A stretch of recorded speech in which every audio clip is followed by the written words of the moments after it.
Is the music bot lagging for you? No, it's not lagging for me. Get a better connection, nerd. We're live, by the way. Hello? Hello. I have a good connection. It's just fucking lagging for me. Welcome to terrible ping, dude. Let's see if it... Can you check Discord and see if the going live notification worked? It was supposed to. Supposedly, this new bot that I added works as a going live for... CMTM. Nope, nothing yet. I'm staring at it and waiting for it to pop up. Staring at it. Nothing staring back. Let's see. Yeah, it should still come up under going live at some point. We are live. We are live. Notified, because I don't trust that it's going to do it. But we'll see. I think it might take a couple minutes, but welcome to D&D. This is like so calm, D&D. D&D After Dark. D&D After Dark. Welcome everyone to our ASMR D&D channel.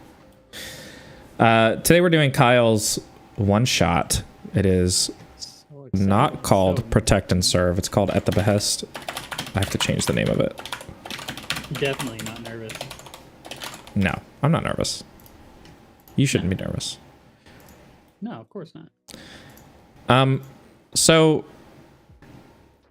I don't know. I guess we're just gonna end up cutting in, right? Paul's in chat. What's up, Paul? I saw it. I saw, dude. Paul's here, dude. Okay. Do you want to bring up something that's more, less like I feel like I'm gonna fall asleep? Way to tell me this right when we start, and not I waited the last 20 minutes. No, I know. I'm just fucking around. It's fine. I mean, do you want to keep this? I just don't know if you think it would be mood setting enough. It's definitely not. What's up, Austin? Austin's in chat too. Paul says gonna listen. It better be good.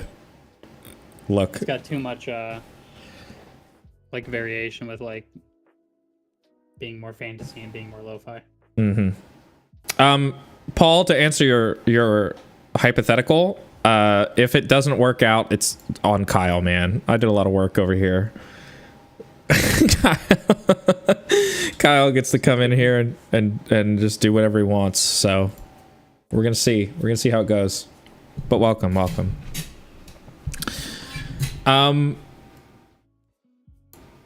Once the music changes, I'll go ahead and start. We'll just get straight into it. Do I even want to bother with... We're using Fantasy Grounds, by the way. This is what Fantasy Grounds looks like, just in case you guys are curious. This will be our real test run of how this is going to work. I've never used this practically. Neither has Kyle. So we're going to fucking figure this shit out, okay? I have a cool map up. You can do this now. They fly now. Kyle's just completely silent. He's so focused, dude.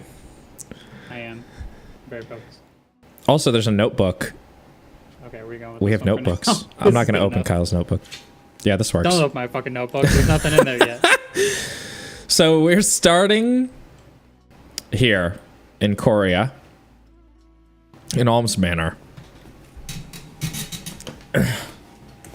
The city of Korea is quiet. We're not doing a recap, by the way, this stream, just saying.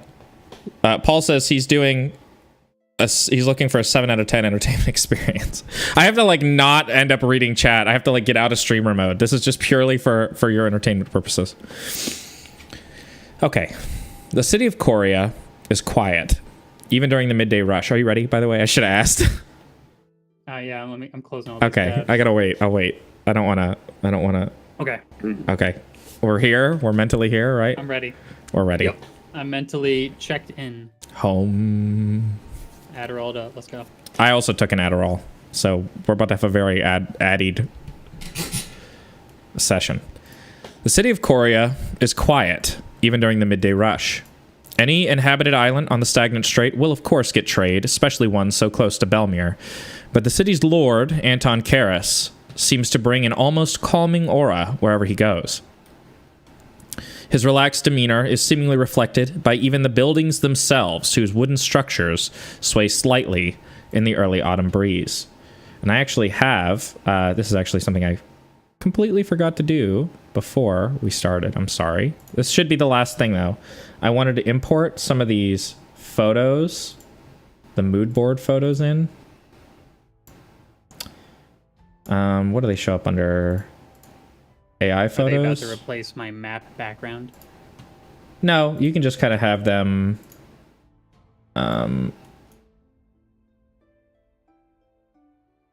Here we go.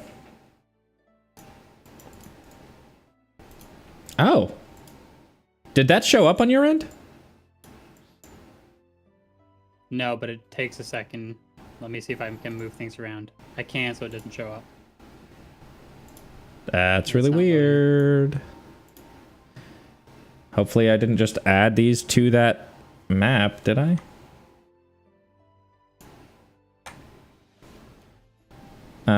I did. God damn it. Oh, what the frick, dude? These are the things that we're still trying to figure out, okay? It's a work in progress, but it's a work in progress. At least 7 times better than Roll20. It's already, yeah, I'm telling you. Can I just do... Oh, maybe just under images itself? I'll do drag, drag, drag. This one, share. Is that popping up for you now? That popped up, yep. Okay. Yeah, I just sent 3 your way. Never mind. Yep, I see them all. Sweet. Okay. Very there we go. nice. This art is so beautiful. Thank you. I drew it by hand, yeah. Good, good. Where was it? Oh my god. See, this would be so nice if it was fully organized already, but admittedly, it is not. There we go. Locked.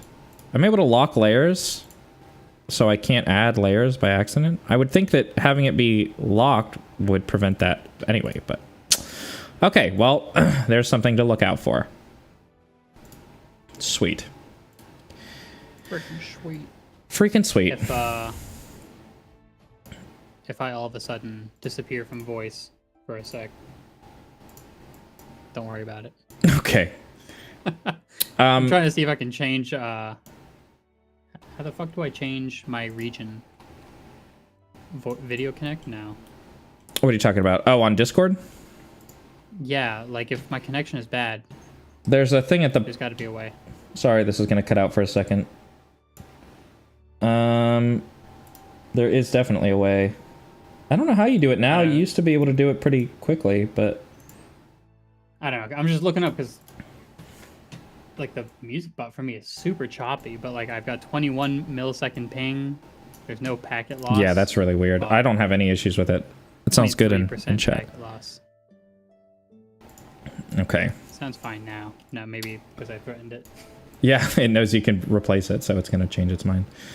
Right. So, yeah, these images are kind of your mood board for Coria.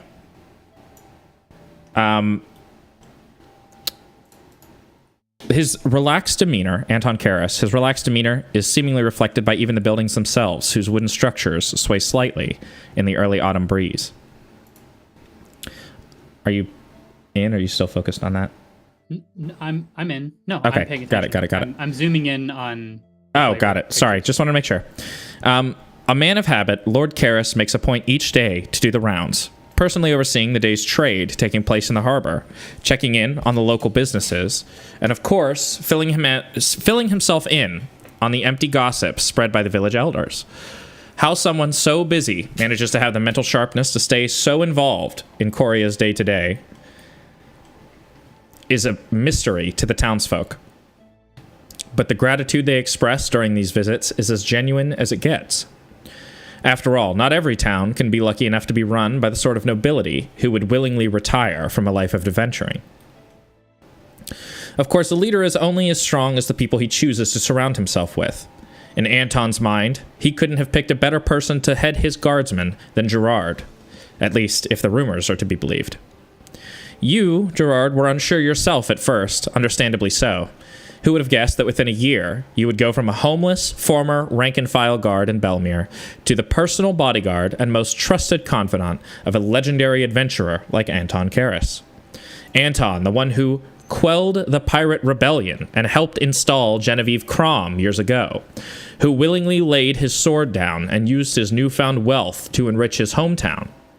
He is considered a hero, by everyone who shares your opinion, the right opinion. Gerard, you hear that velvety tone. Stop fucking making that face. You hear that velvety tone, and your wandering mind returns to the present. You are standing in Anton's modestly decorated office. He is sitting at his desk, having just finished looking over some notes for an upcoming meeting with the other city officials, another routine of his. Papers are haphazardly strewn across the desktop, and many must be weighted down by various trinkets so as to not be blown away by the brisk air flowing through the open window. You are standing behind his chair, the kind clearly prioritized for comfort over image, and he continues as he awkwardly turns to face you. Are you awake enough to accompany me on my walk? Yes, my lord.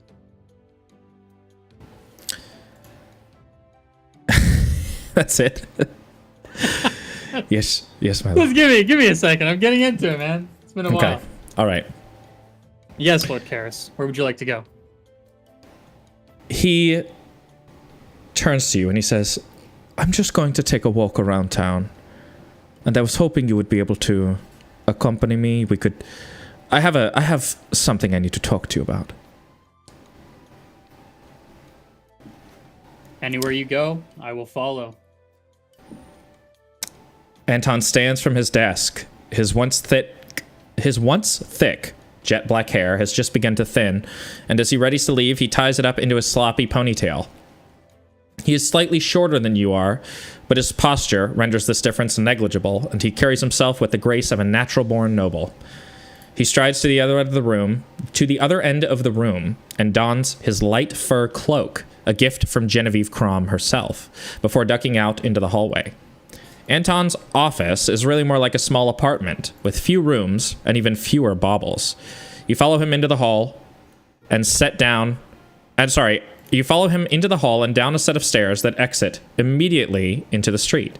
He pauses, takes a deep breath, and in a voice low enough to be a whisper, says to himself, I love it here. The air is brisk. I assume you have nothing to say there.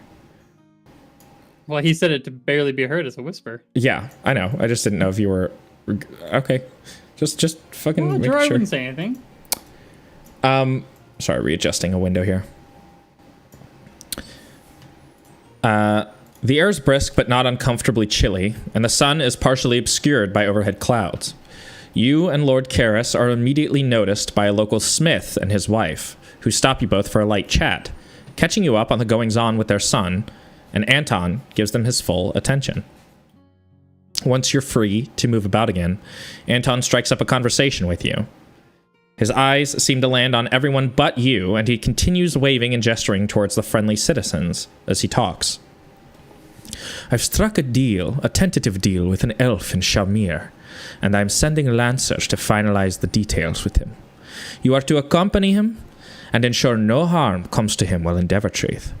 I'm aware of your little quarrel and would ask that you place it on pause until this task is finished. It is imperative that this deal goes smoothly, as it will be very, very lucrative for Coria if you succeed, and I have already chartered a merchant ship to take you there. You leave at noon. Are you sure you need me to accompany Wright? He places his hand... Wouldn't my skills be better served here at your side? He places his hand on your shoulder, And he looks you in the eyes and he says, I would trust no one else with this task. We will be safe here in Coria. I need somebody I can trust who will ensure this deal goes through. It may be the most important deal that we've ever done. Don't do what I know you want to do. Don't do it. Stop. I'm not going to do anything. It will I know. Not be, We're good. We're good. It won't be... Yeah, I know. It'll be the most important deal ever. Possibly the most important deal of all time. So, yeah, that's what he says to you.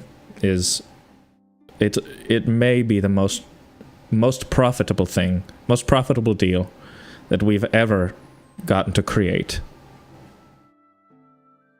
If there truly is nobody else you can send to keep guard over Lord Wright, I understand. And it will be done. I will make sure he arrives safely and comes back safely. I appreciate that you can accept this. And I trust that you will do what needs to be done. You'll go meet up with Lancer at the harbor. And I will see if I can prepare some rations.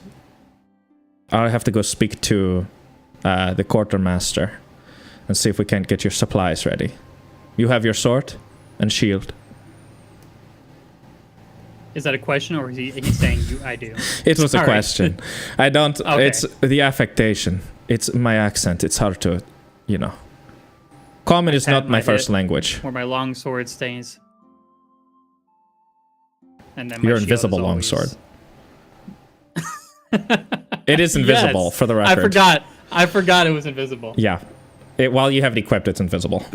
Yes. Well, I pat my hip to let him know that I have it equipped. Yes. Good. Well, get ready. Is my shield invisible? No, your shield is normal. Your shield is normal shield. Okay. You can look at your inventory. I would don't assume forget. it's just on my back then. Okay, great.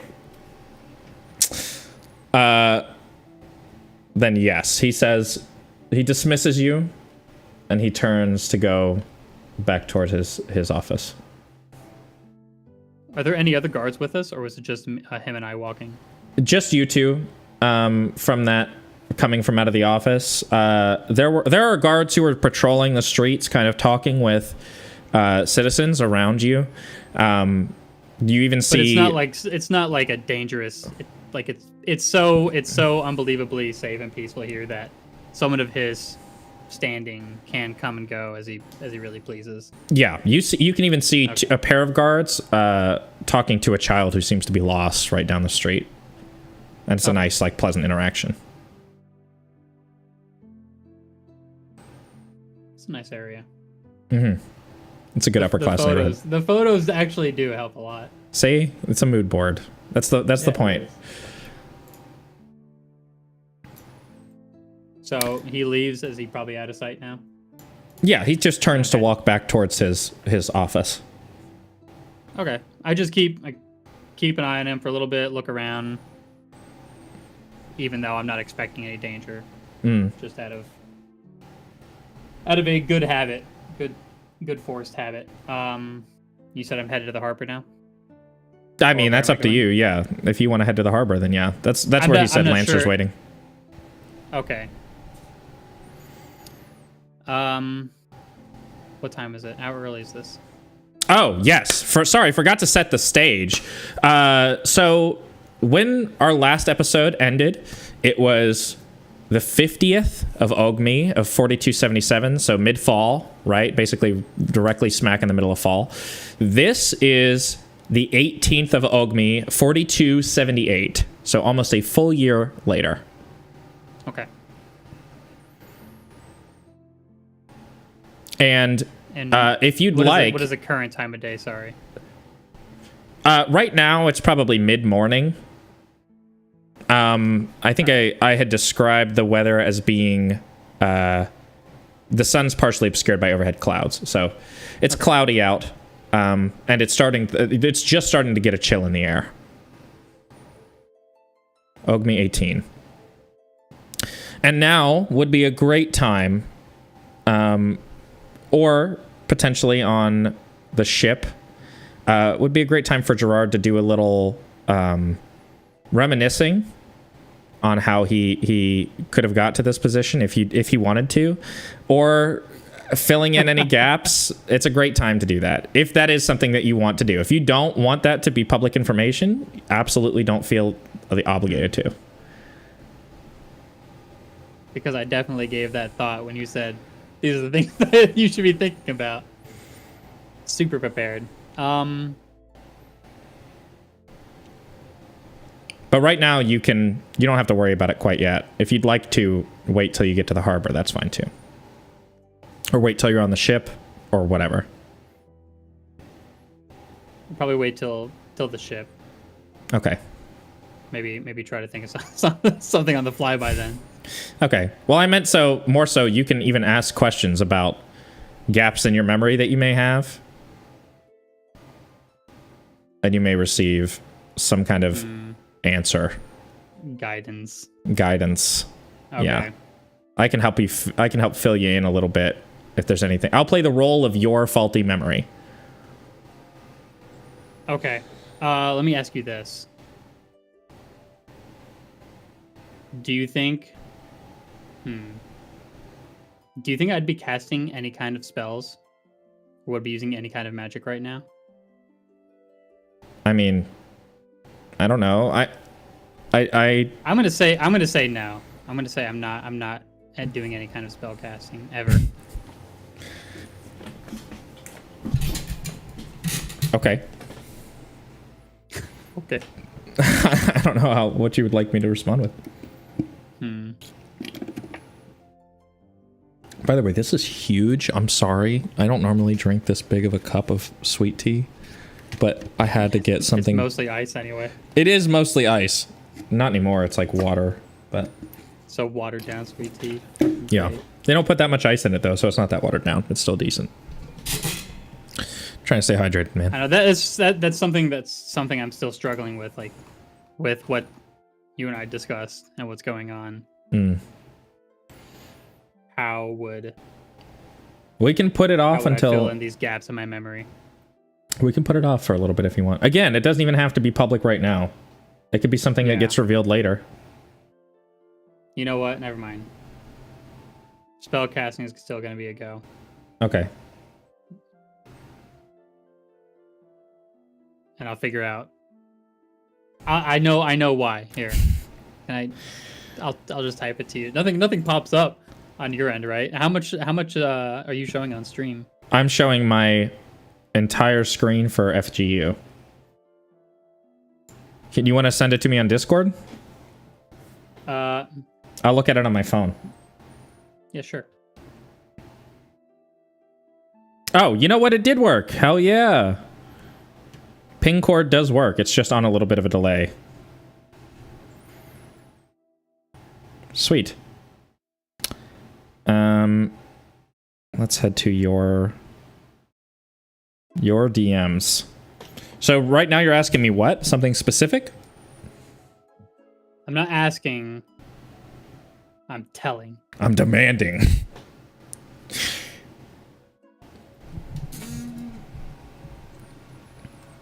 I actually like this music. It's really nice. It actually gets me kind of in the spirit. I'm gonna turn it up just a bit.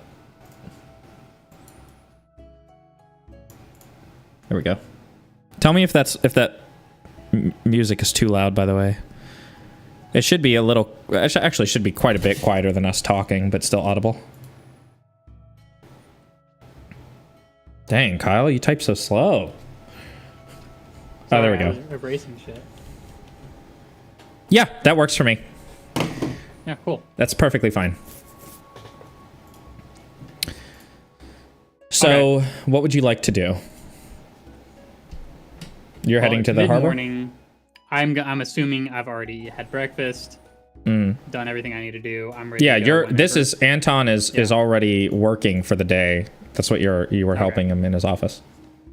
Okay. Then I think it would be best that I do indeed head to the harbor and meet with good old Lancer, my boy. Lancer, your boy. Okay. Yeah, my best friend.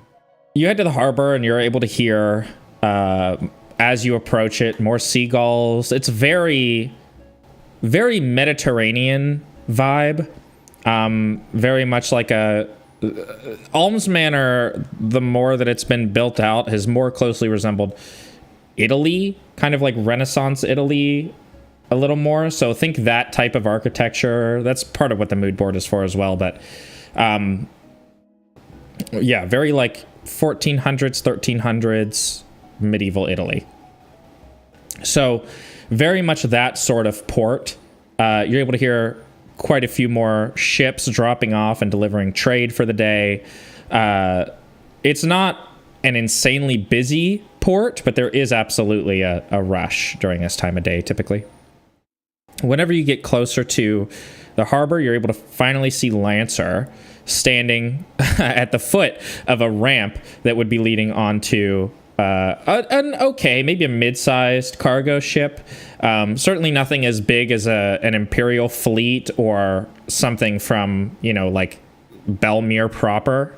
But absolutely something meant to deliver, a couple 100 pounds of cargo to and from like a decent trip. This is very much one of those vessels that is designed for like eastern seaboard travel, as opposed to the ones meant for round trips over to Wolfshore. So I notice him. You notice him standing at the foot of the ramp. Does he notice me, or is he talking to me? Well, right now he's busy shouting at one of the crew members who has started to kind of fumble with cargo while trying to load it. As he does. And he's like... The kind man he is. Yeah, he says, "You there! Don't drop that! It's very important!" So I... Not stealthily, but I march up to him, trying to make my presence as little known as possible. And I'm maybe try to get about maybe a foot behind him. Okay. He doesn't really notice you very much. You know what? I'm actually going to pull out my physical dice for this, because I like when the audience at home also doesn't just get to see my dice rolls. Oh, yeah. I feel so exposed. Because they can see, but I can't. Yeah, this was the benefit of originally trying to... originally having you stream it, but I'm okay with streaming it. I like streaming it. It helps keep everything consolidated, too. Mm-hmm. But, okay. Anyway, yeah, he doesn't particularly notice you as you walk up. Lord Wright, I say, standing at the ready. You surprise him. Yes, he jumps in his skin and turns to face you. His head whips around. He goes, "Oh, I hate when you do that. Why do you have to do that every time?" I've been informed by Lord Carys. Is it Carys or Karen? Fuck. Carys. Carys. Yeah. All right. I've been informed by Lord Carys of your mission, and I am instructed to accompany you and make sure that your travel is safe. All right. You? There was no one else? Oh, so he does not know. He just had to pick you, huh? So Lord Carys didn't know about this then. Okay.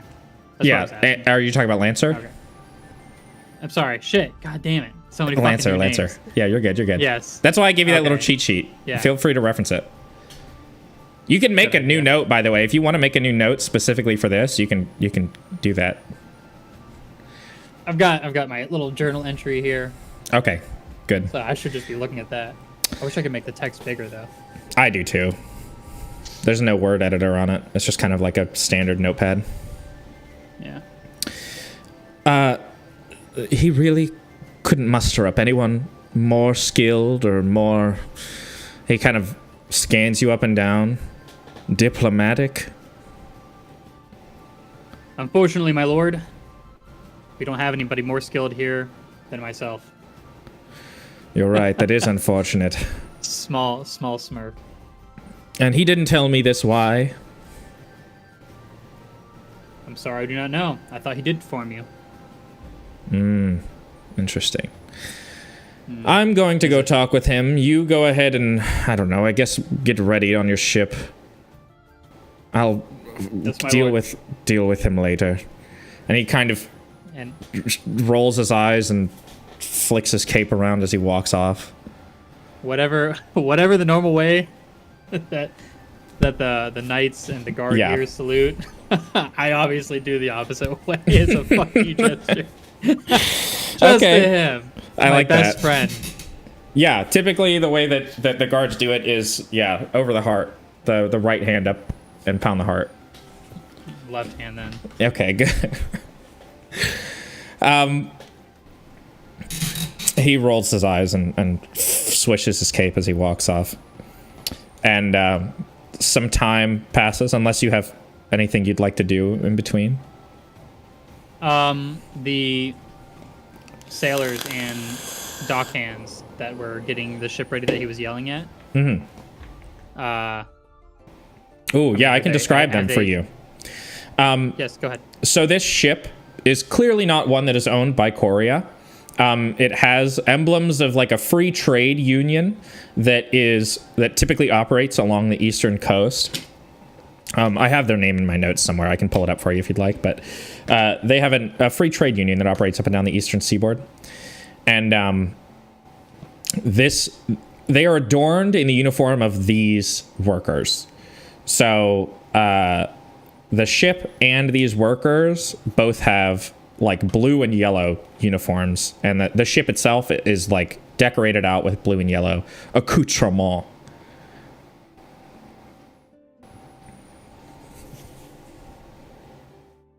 Do you want me to find the name of that company for you? Yeah. Okay, I'll do that while you get the chance to take some notes as well. So I'm also going back and typing some older notes, just some quick things. Oh yeah, you're perfectly fine. Yeah.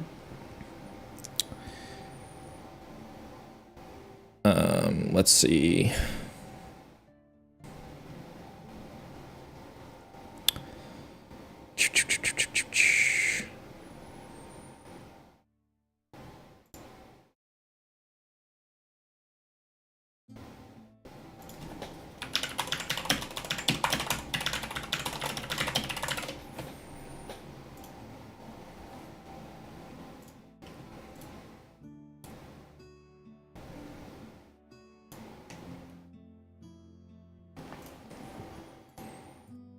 Oh, yeah, that's right. Okay. So this is called the Owl Tube Trade Union.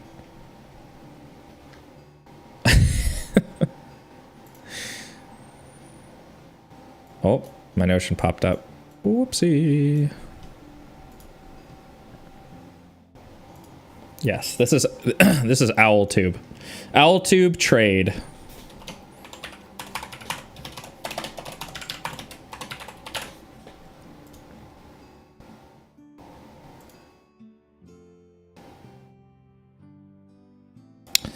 And they typically operate, like I said, along the entire eastern seaboard, at least up till Dunsfeld, and at least as far south as, like, Quethlin. And that's about it.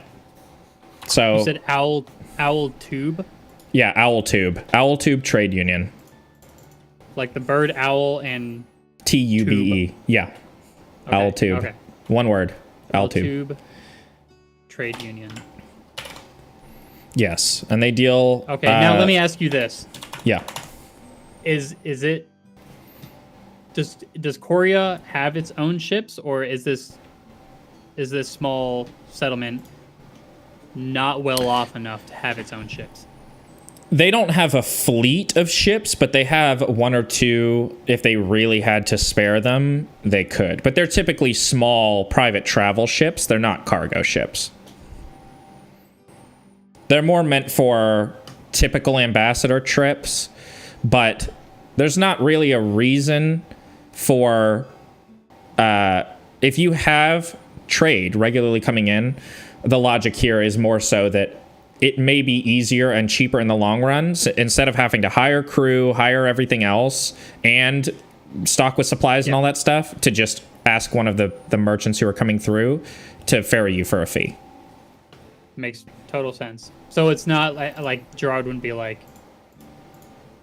trade union from the trade union from Owltube. The Owltube trade union. Why the hell are we on their shit? That's weird. Yeah, So it wouldn't be like that. This would be a relatively common thing. And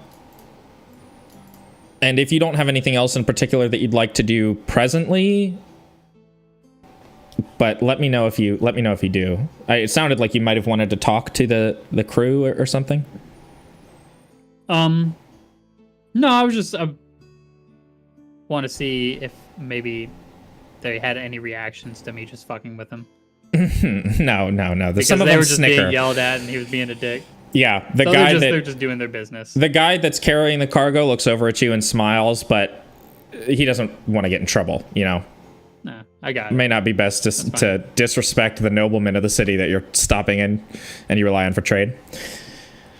Then I will go ahead and board the ship through the, I don't know what it's called, little bridge thing. Yeah, the gangplank, I think it's called. Whenever I think of gang, League of Legends. Not League of Legends. I always think people that are gonna be fucking walked off the plank. Yeah, that's what it's for though. Like, it's the same plank. I didn't know that. They don't just have a board on the side of their ship exclusively for throwing people off of. They would like rest it and then I assume weight it down and then people would walk off of it. Yeah. Okay. So after some time, I can wait if you need me to. Sorry. What's up, baby? I'm streaming.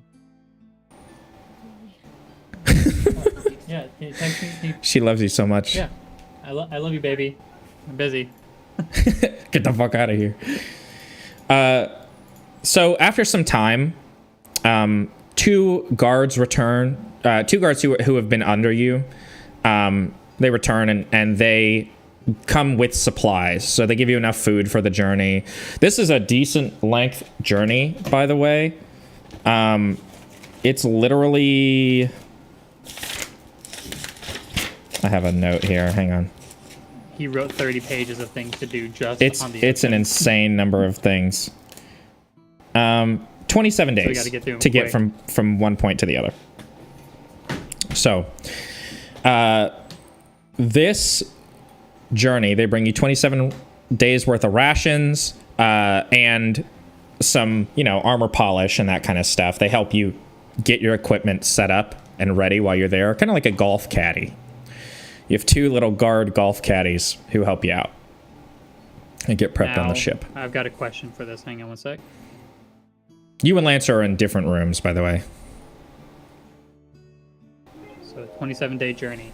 Is this ship expected to be comfortable, or is it just like it's a cargo ship that happens to have extra ship rooms first and foremost? Okay, so it's not like, oh my god, I'm gonna be sleeping on the floor somewhere. I get my own room. It's gonna be okay. You have your own solo room with a little bit of storage, and Lancer gets his own solo room, a little bit nicer with some storage. Sure. Makes sense. You even get a porthole to look out if you'd like. It's just wood. It's just a wooden window. Sorry. A wooden window? Yeah, it's a wooden window. It's opaque. So you guys are able to set off towards, and actually I'll do, where is it? The Alimaea map? There we go. Close, close, close. Okay, so you guys head out from Coria, which is actually about here for those of you on stream. The first leg of your journey is calm, and the winds blow in your favor, but not long after you cross into Devertreath's waters. So at this point, we're very far north past this island here. Probably right about here. Can I put a little circle? I can draw a cone. Okay, that's where you are. Right there. Actually, we'll make it like a little ship. There we go. Oh, you know what? I just realized. Uh-huh. How does this work here? So, you know how Roll20 you're able to put markings on the map for us. Mm-hmm. How does that work here? If you open up your, and this is going to be part of our troubleshooting. If you open up your Alms Manor map, or sorry, your Alimaea map, the one that's like the whole one, yeah. Alimaea map. Okay. Are you able to see a little cone that I added over here? I'm double clicking. Oh no, I can see your mouse. I can see your mouse moving around. Oh, you can see my mouse. Okay, yeah. So no, I'm sorry, not your mouse. I thought the that cone? was a mouse. It's the cone. Yeah. Yeah, you're moving that around. So you guys started about here, came down and around, and north here, and we're right about here as of right now. You actually chose to go. So if the players wanted to be like, if you right click, I want to attack right here. If you right click, there should be like an arrow you can draw, or all that kind of stuff. Pointer. Draw cone. I wish I could just delete this, can't I? Drawing. How do I? There's also a drawing layer. Oh, I see. Remove this. Yeah, there we go. You have to go back into the pointer menu to remove it.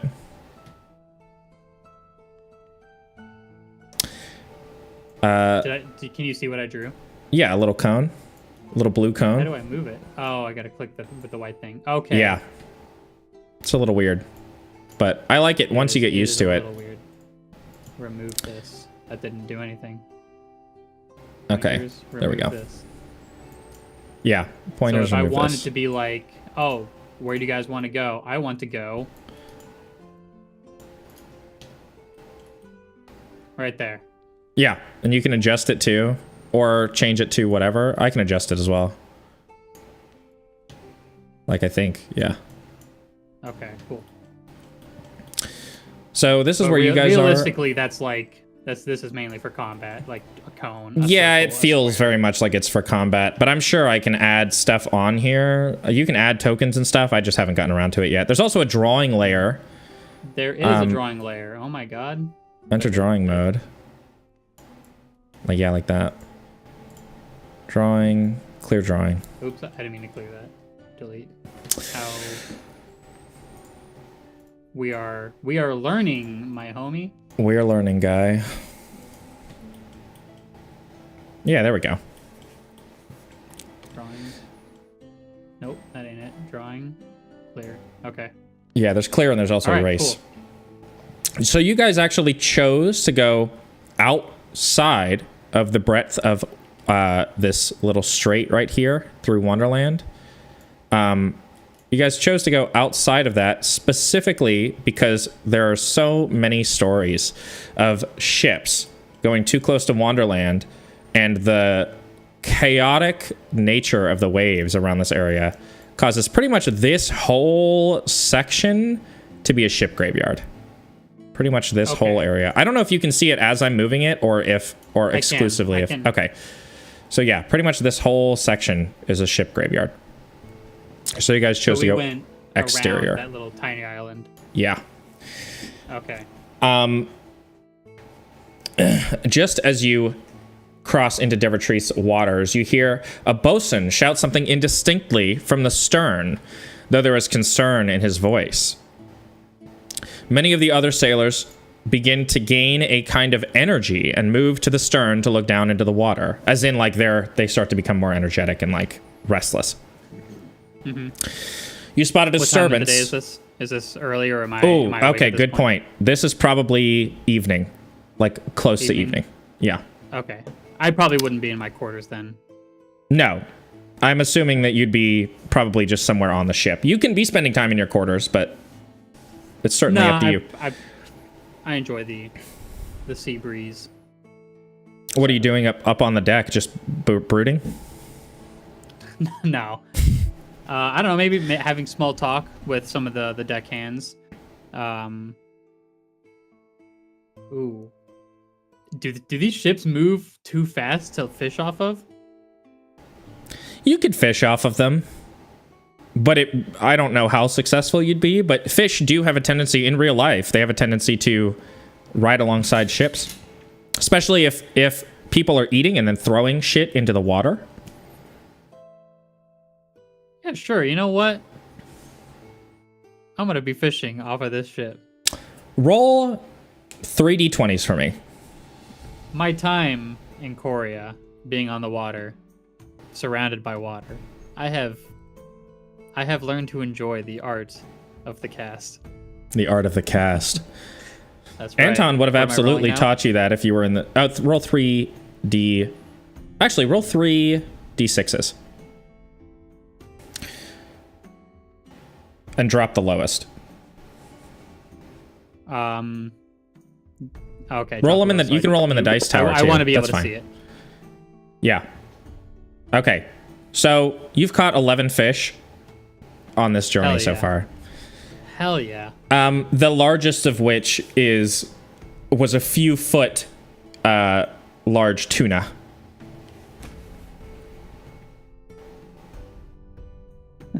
And you guys had a wonderful big old tuna. a wonderful feast one night on the ship. It really it really boosted the morale of all the crew. Hell yeah. So they don't have to just eat salted meats all the time. Yeah, salted meat, yeah. Fucking scurvy. Oh, see, now my music bot cut out for a second there. It was like It did lagging for for me, just a just quarter me, second. yeah. Okay. So you've done this fishing. Paul says, is it sushi grade tuna? Not quite, but it's pretty good. Pretty good for medieval times, you know? More than edible. Yeah. Oh, absolutely. It's probably restaurant quality for this time and place. Probably restaurant quality. You know, I was going to add it to my inventory, but I'm going to assume that we've just been eating it. Eating it? Along the way. Do you have anything that would preserve it that amount of time? We just eat it per every time I catch it. I'd be like, oh, I'm gonna have yeah. some of this No, for but that's dinner. what I'm saying is like if you had like, you know, Emet has the salt block that preserves. By the way, I don't hear any music No, I now. don't. Did it stop for you? Oh, it did. Sorry, here. No, you Put you keep on. going. Okay. Yeah. Okay. Not battle music. Not battle music. Not yet. You spot a disturbance in the wake of the ship, and not long after, the surface of the water begins to bubble and churn. For a moment, Gerard, you swear that a woman's face can be seen underneath the froth, but it may have just been a trick of the light.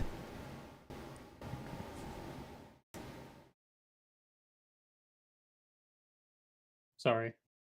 You're good. I'll wait. I'm finding something good for us. God, this would have been fucking perfect. We should have played this earlier. Save it.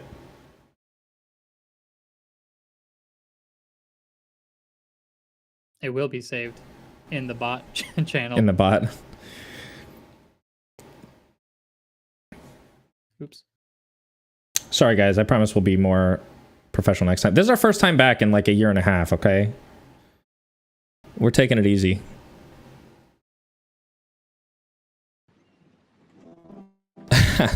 Austin says Emet would catch them with his hands, trying to keep the Gerard and Emet friendly rivalry. One-upping each other. Paul says, I dare you to kill a man with a fish carcass.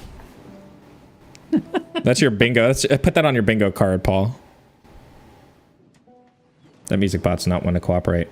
This is perfect, actually, yeah, with the sea. It's laggy. Yeah, it is kind of laggy. Well, if we find a better alternative, we'll have to use that instead. This one, at least it works, though. Cable. I don't fucking want to do that. Okay, so I see. You said I see a reflection in the ocean, in the waters of a face. Mm-hmm. Yes, the face of a woman. Almost like it's just under the surface, underneath the where the water is beginning to churn. You can. It just looks like a trick of the light for a second. You swear you see a woman's face. I rub my eyes and blink a couple times. Do I still see the face? Mm-mm. The water's begun to settle and kind of smooth out into like a steady trail behind the ship. Okay. Then I, assuming that I'm fishing at this time, reel back my rod, set it down, and go to investigate the commotion with the other crew members. On the back of the ship? Yes. Okay. As you're back there, you're able to hear from the starboard side of the ship a shout from one of the sea men. He shouts, "Man the dinghy, there'll be broads in the water what needs saving."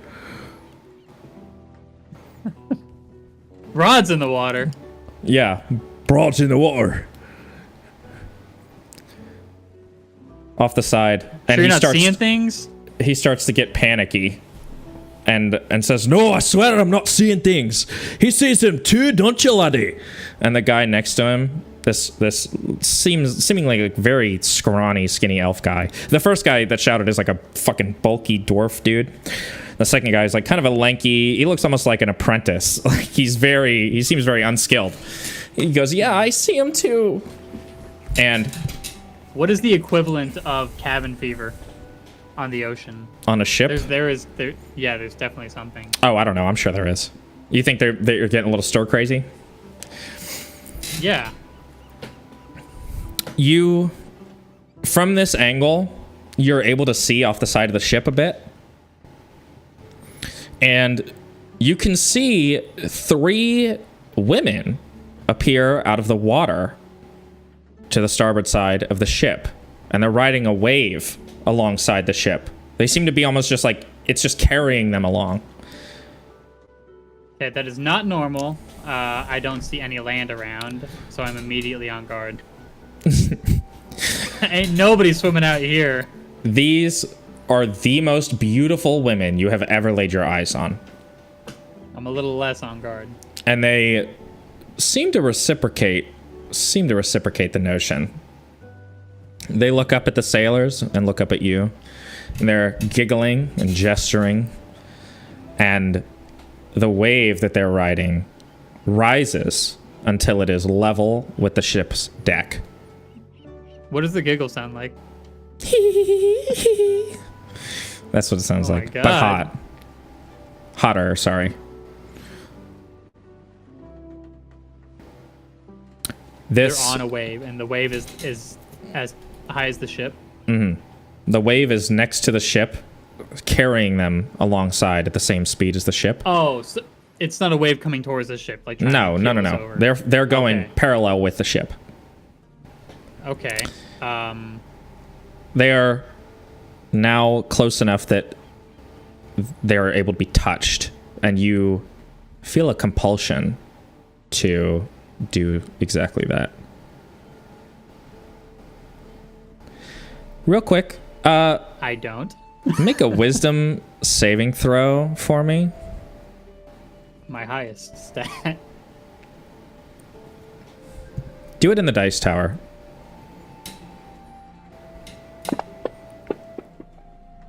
Natural 20.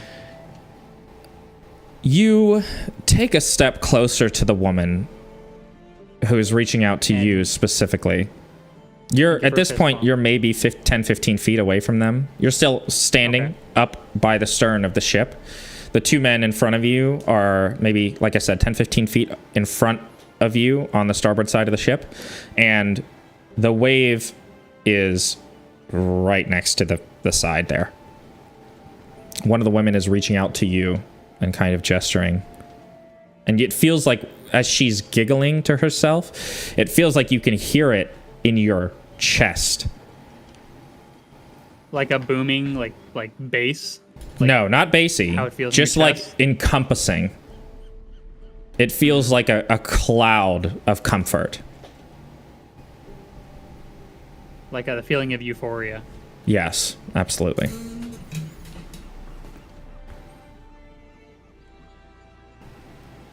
Do I still feel compelled to walk forward? Yes, you do. I'm curious if you have any reaction right now, mentally or emotionally. What are you thinking? I'm thinking thoughts. I'm thinking why are my feet still moving?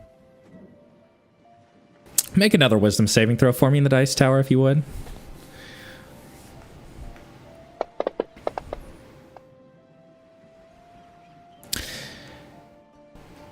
You feel a break in your willpower, and you no longer feel compelled to step towards the women. Oh, you realize that for a moment, yes, not that your willpower is but, broken, but that this hold on you, it feels like your mind clears. Sorry, it's probably a better way to put it. Your mind clears. And I suddenly have a hold of myself again. Yes, exactly. You feel present again. And sobered is probably the best way to put it. Okay. The two men in front of you, as this feeling comes over you, they are powerless to resist the charms of the women in front of them. And the man who shouted, the Stay dwarf, away! And the elf, they turn towards you, and their eyes seem glazed green. And they don't acknowledge what you say to them at all. And they dive off the side of the boat into the arms of the women on the side. The women wrap their arms around these two. They catch them and wrap their arms around them, and they are smiling. They laugh almost sinisterly as they slowly descend back into the water. And I'm looking around me right now. Where is everybody else? And are there more of these creatures around us? Immediately around you, there's nobody right now between you and these three, or these now one woman. Lancer is a few feet to the right. You previously were not able to realize that he was there, but he was standing a few feet to the right of the two men who shouted. And you can see that he's kind of confused, shocked, looking over at them. And there are a few more crew members back behind where you're standing now. But they're not far enough that it doesn't feel like they've lost their senses quite yet. Okay. Lancer, I would like to shout to sorry, everybody. go ahead. Everyone to arms. There's monsters. So the men behind you and the crew on the other side of the ship all start to draw their swords, and Lancer seems frozen in fear for a moment. And the woman turns to look at him, and as she locks eyes with him, you can see a green cloud start to cover the fronts of his eyes. They almost look like cataracts. And she starts to gesture towards him, and he begins to step towards her and reach out for her hand. You're too far away at this point where you wouldn't be able to. Okay, I thought you said he was like a foot to my right. No, he was a couple feet to the right of the people who jumped overboard. Oh shit! Okay, so he's real fucking close. He's pretty close. He's maybe 5 feet from her right now. Okay.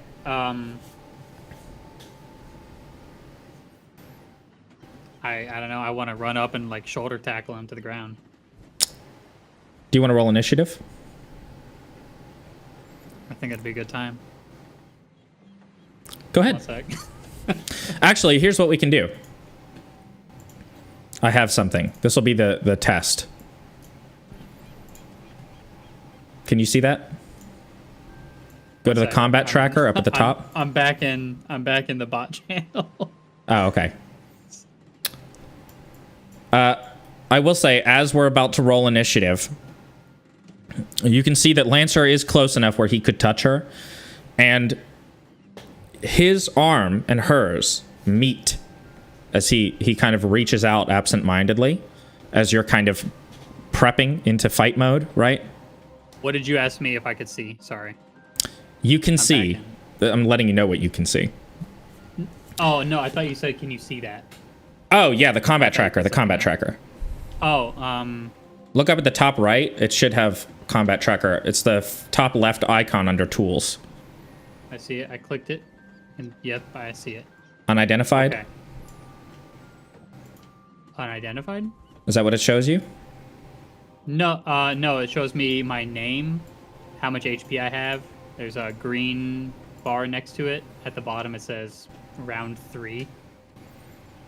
New actor. Yeah, you just sent the Okay. you just sent the round forward. Oh, okay. There is a way for me to reset. There we go. Initiative. Earlier you had did like round 2, round 1 earlier. There we go. Roll all initiatives. There we go. Initiative has been rolled. Oh, okay. Oh yeah, that's right. We don't have to roll initiative. You'll roll it for us. Yeah, it's pretty cool. So, Pretty freaking sweet. do you have the battle music you want to play? Or I guess that 1 hour? I do. And this, by the way, is what you see directly before this initiative kind of finalizes, right? As you're kind of getting into your battle mode. Lancer's arm and hers have kind of absent-mindedly started to drift out towards each other. And her arm has, because, oh God, hang on. Oh my God, I'm getting a work call. Give me just a moment, everybody. Oh no! Here, I'll pause the music. That's my help desk. This is Noah.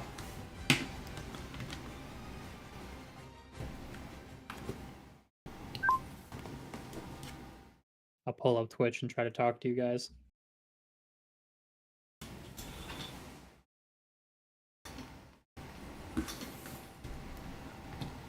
I got the new iPhone. The 16 Pro Max. Mm-hmm. Okay, real quick, do me a favor. You have Max up right now? Okay. Do you see where you have, like, unavailable... is there a bar right under that says... is there a bar right under that says... Agent leg, connect agent leg inactive? I forget. Something like that? Unless he was dual streaming. Okay, now, so do me a favor then. Go to where it says unavailable. At the bottom of that list, click sign out for me or log out.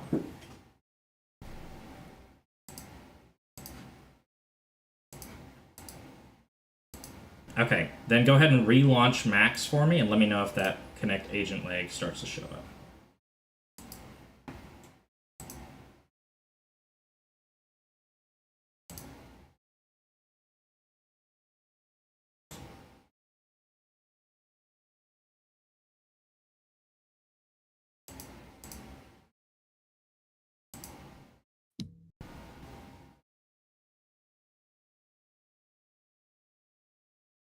Okay, so go ahead and click connect on that, and let me know if it shows up on Ring Central. Oh, I'm doubled. I'm extra Great. wide Okay, so now you should be good. If you want to go ahead and try it, and then just let me know if you still have issues. You can just call back. Absolutely. You too. And real quick, can I get your name one more time? I just don't know if you have a ticket in. Oh, got you. Okay, just wanted to make sure. Tentacle monster fish ladies. Okay, you're good then. That's all right, have a good one. Bye. Hello. Sorry, I am on call for my work this weekend, so... You big gooba? It sucks. You can play the music again. Oh, okay, you done? Cool. Yeah.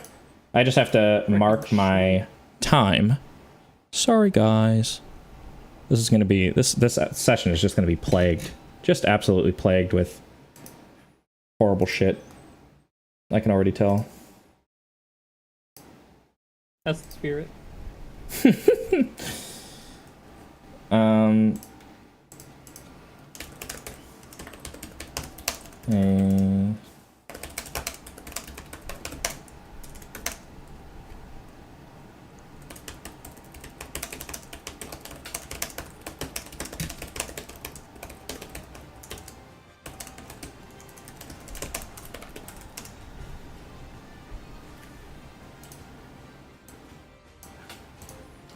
Okay.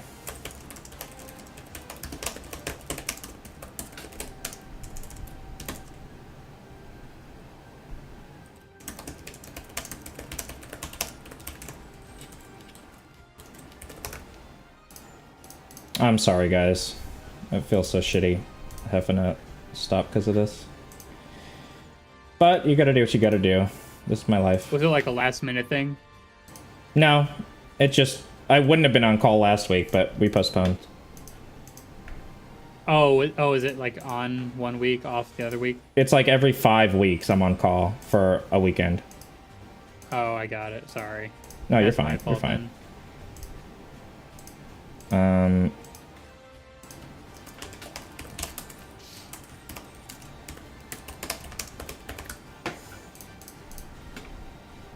Honestly, a lot of this is just dealing with the same shit every day.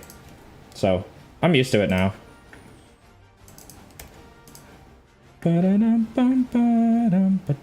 Hopefully this doesn't fucking DMCA me. It probably will, but you know what? That's okay. I gotta see what time. Us. Yeah, sorry, us. My bad, dude. Our channel. Ruh. It really I got is. reminded when I went to the Alimaea stream on YouTube. It's like, you were also a server mod. Yeah, you literally are one of the mod. like owners of the channel, pretty much. Hey, but you know what? I'm getting that fucking bag, boy.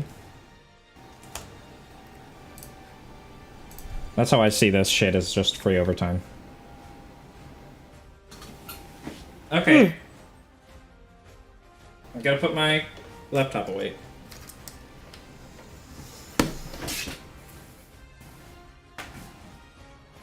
Oh, alrighty, guys. Where were we? So, Lancer and her are reaching their arms out for each other. Her arm seems to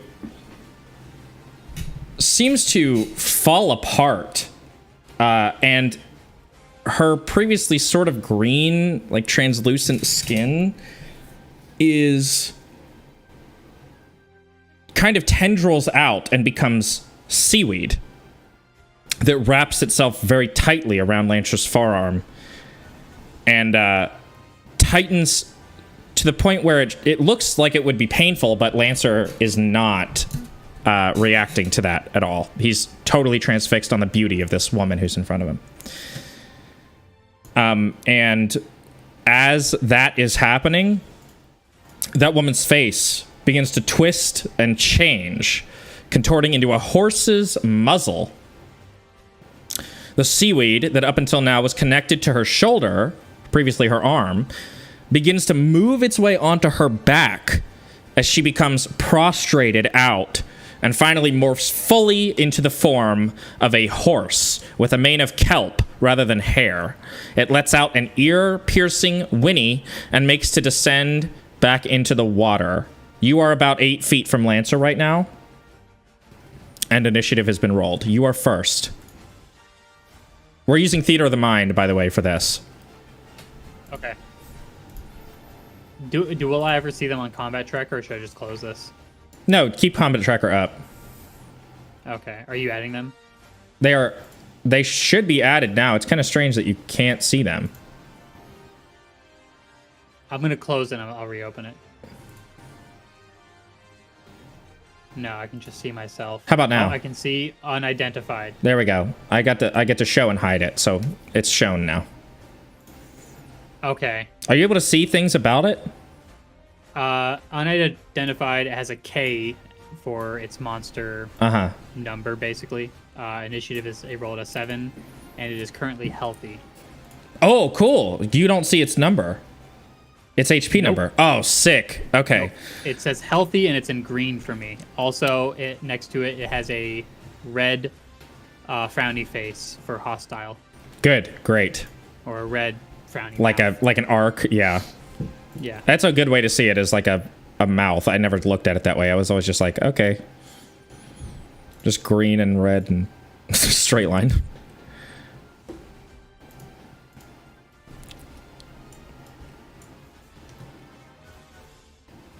I hope you don't keep the stream up, by the way, during this.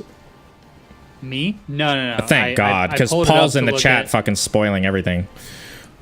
No, I pulled up the stream just to look at the chat. Oh, good. I saw the stream, but I didn't look at it. I looked at myself, and I could see that I was in like double wide mode. Oh, you're good. You're good. I just wanted to make sure, because I'm okay with everybody in chat fucking just doing whatever, but I didn't want the person who I'm playing with to be able to see like all the rolls and stats and everything like that. I gotcha. All right, so my turn. I am going to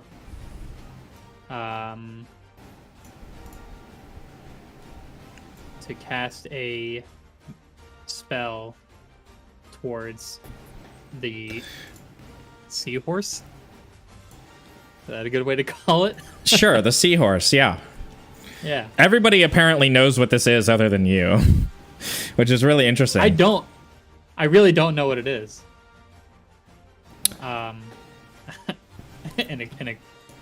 equinian horse lady. Equestrian, equestrian. Equestrian. Puns. What spell are you casting? Since I'm I'm not too far away. How Oh, far it's away your did you say turn, it by was? the way. Sorry. I have to. Mine. That's the turn marker. You're about 8 feet away. 8 to 10. 8 feet away. Mm-hmm. Okay.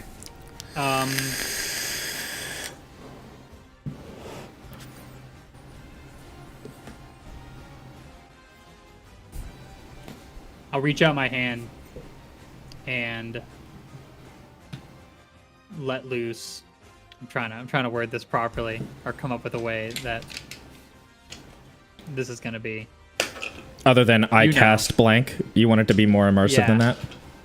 Fair. That's something I like more anyway. These spells obviously do have names in universe, but it is fun to flavor it with more than just I cast Eldritch Blast. Or whatever it is. Well, also because I'm not...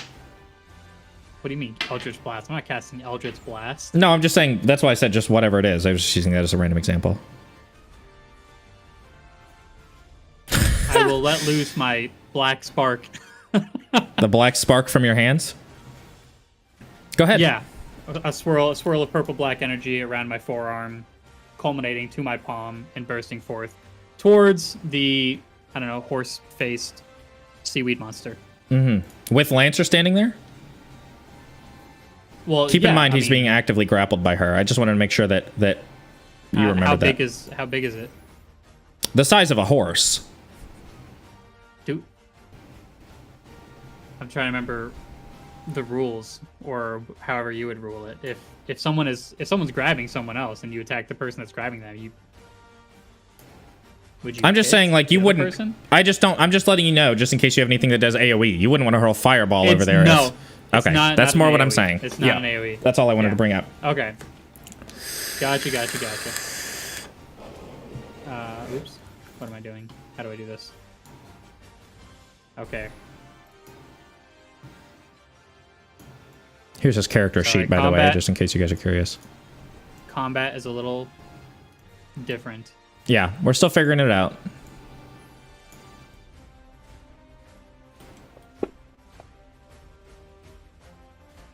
Oh, nice. 23 to hit. Very nice. Very, very nice. What? Where are we? Oh, wait. Sorry, I'm just looking for something specific. There we go. That's what I was looking for. You have this energy burst out of your... How the attack works. Okay. Do you want me to... wait? I can wait. Go ahead. No, you can go ahead. Okay. You have this energy burst out of your hand, and it strikes forward like a piercing arrow as it hits the side of this horse, and it lets out another ear-piercing whinny. This one, a whinny of pain. Are you rolling for damage? Mm-hmm. That doesn't 4 seem damage. Right. We're on round 0, by the way. Why? Or round 1. Don't really understand why that got changed. I guess it doesn't. Does it not add your modifier? Maybe modifier is only for attack. I could have sworn modifier was for damage too. I don't think so. That's why you have magic items that have their own modifiers. Sword +1 and that kind of thing. Maybe there's a... And then you have spells that add bonuses too. guidance and that kind of thing too, right? Or do those only guide to hit, not damage? Guide is just to hit, not actual damage. Got it. Well, whatever. There was one earlier. What is it? Divine Smite? Does it? There's Stuff like that? There's an Eldritch incantation that allows you to add your Charisma modifier to your Eldritch Blast, and then another one that allows you to move them 10 feet in the opposite direction. Okay. I don't want to get too bogged down in it, so... Yeah, that's fine. It's 4 damage? Okay. Yes. Is there... hang on, real quick. Sorry. I just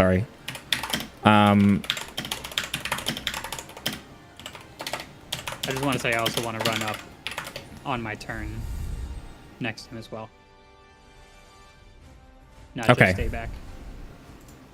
Real quick, I'm going to have you repeat that, but give me just a second. Sorry. Oh, good.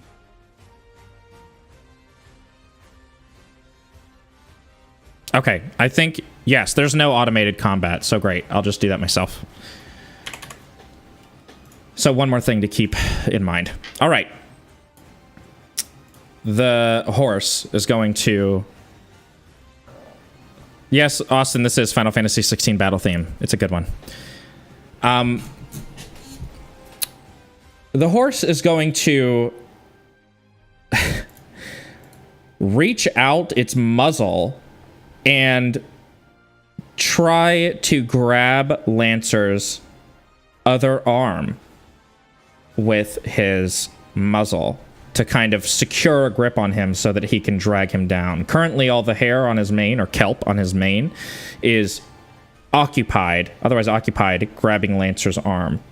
And although you can see that although Lancer is being kind of brought forward, his feet, ever so slightly, his feet are pushing into the boat beneath him, almost like a form of resistance. So I'm actually going to go ahead and roll.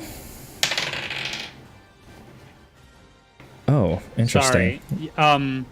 You told me to repeat what I said earlier, right? Yes, sorry. Yeah. On my turn as well, I ran up to the monster after got it. Okay. Cast. So I'm next. So you're within 5 feet of him. Okay, great. So then that totally informs what I'm going to do then.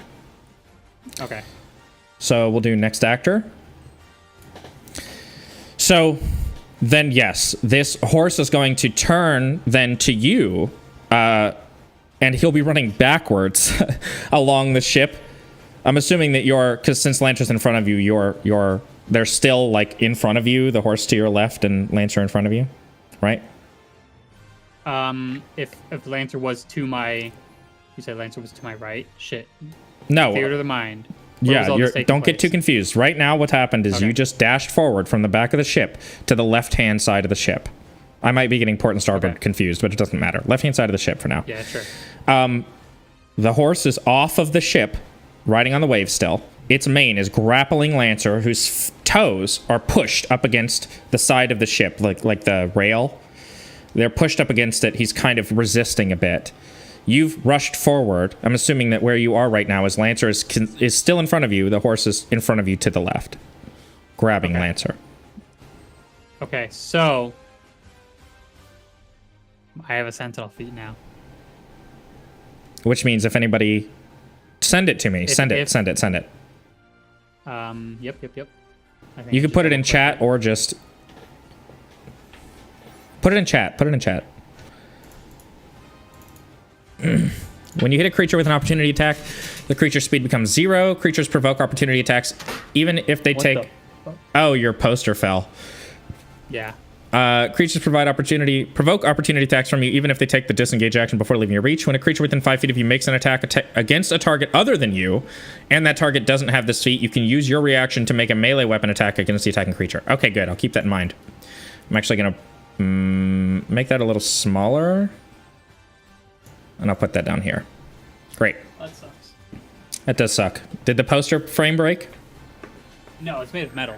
Good. Oh, it's a display. Got it. It's just the magnets on the back.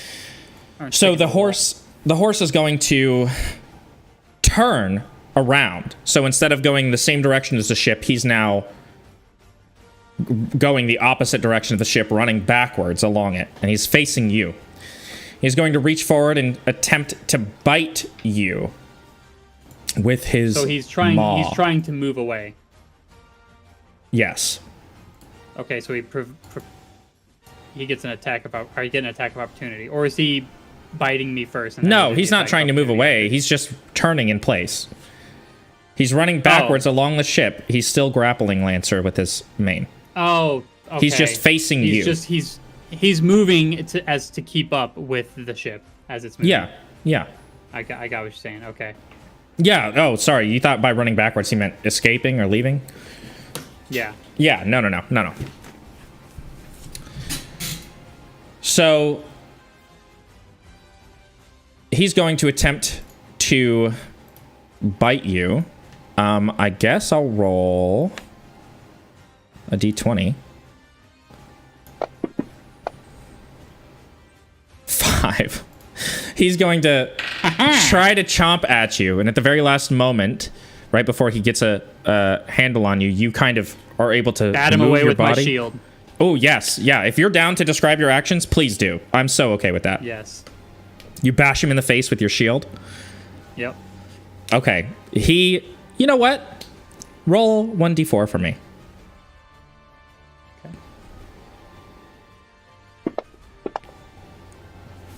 Nice. Good job. That's 4 damage to him. By the way, the typing over stuff, I haven't been able to get it to do that anymore. When you know how you were typing and then you pause and then you type and it writes over it? It doesn't do that for me anymore. Okay. Oh, the issue we were having earlier. Yeah. That's good. Maybe it was just a really weird server day. Go Or ahead maybe they then. didn't update. Kyle, it is now your turn. Lancer is still grappled with his arm, and you can see his arm has started to tense, and he seems like he's starting to be able to resist it. The horse seems to be losing focus on its grip.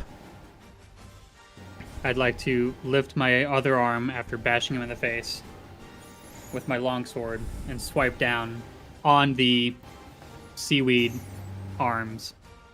Roll a d20. Obviously not, hopefully not cutting fucking Lancer's arm off. Roll a d20. A little closer to the horse. Actually, you know what? Yeah, do your regular... No. You know what? Do regular attack. Do not a 20, right? Do a dexterity check for me. Okay.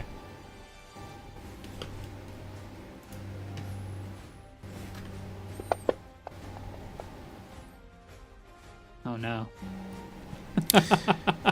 You manage to slice some of the tendrils and also part of Lancer's arm. You leave a bit of a gash in his arm, but it doesn't look so deep that it wouldn't heal in a day or two. It's not deep, like painful. Like it's a not insignificant cut, not like a paper cut, but definitely not life-threatening. Not enough to require amputation at the very least.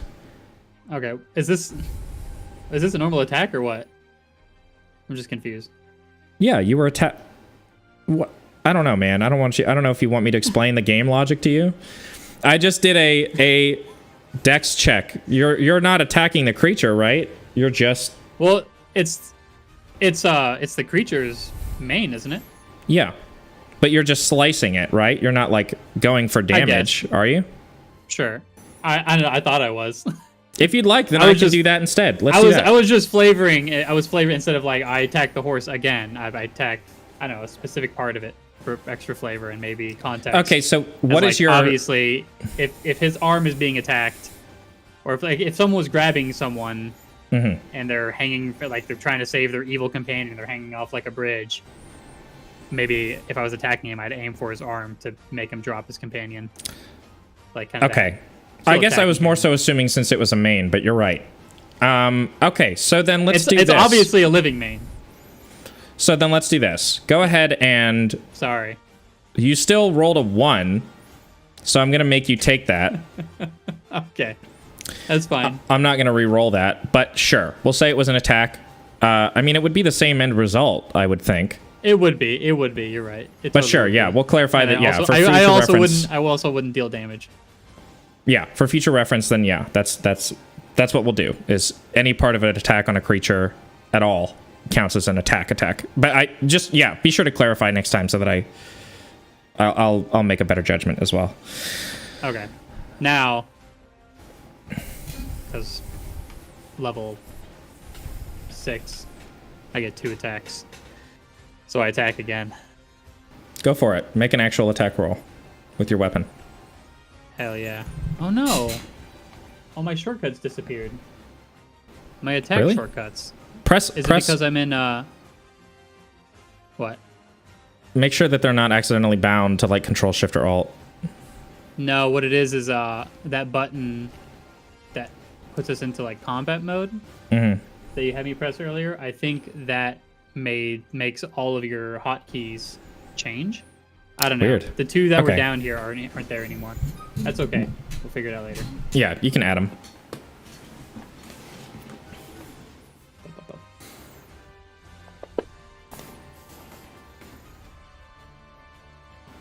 Nine to hit. Yeah, it's the hit. Your sword.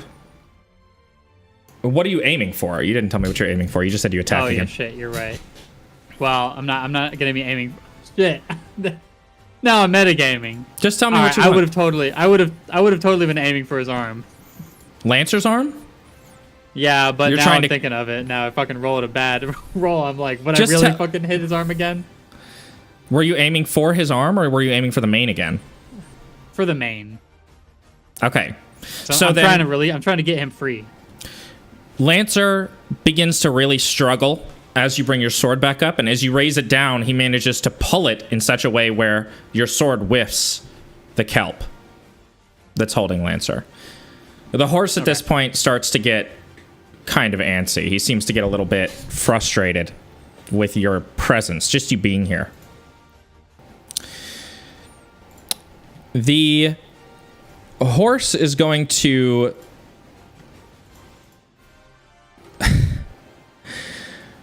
The horse is going to... You know what? Give me a second to think. Okay.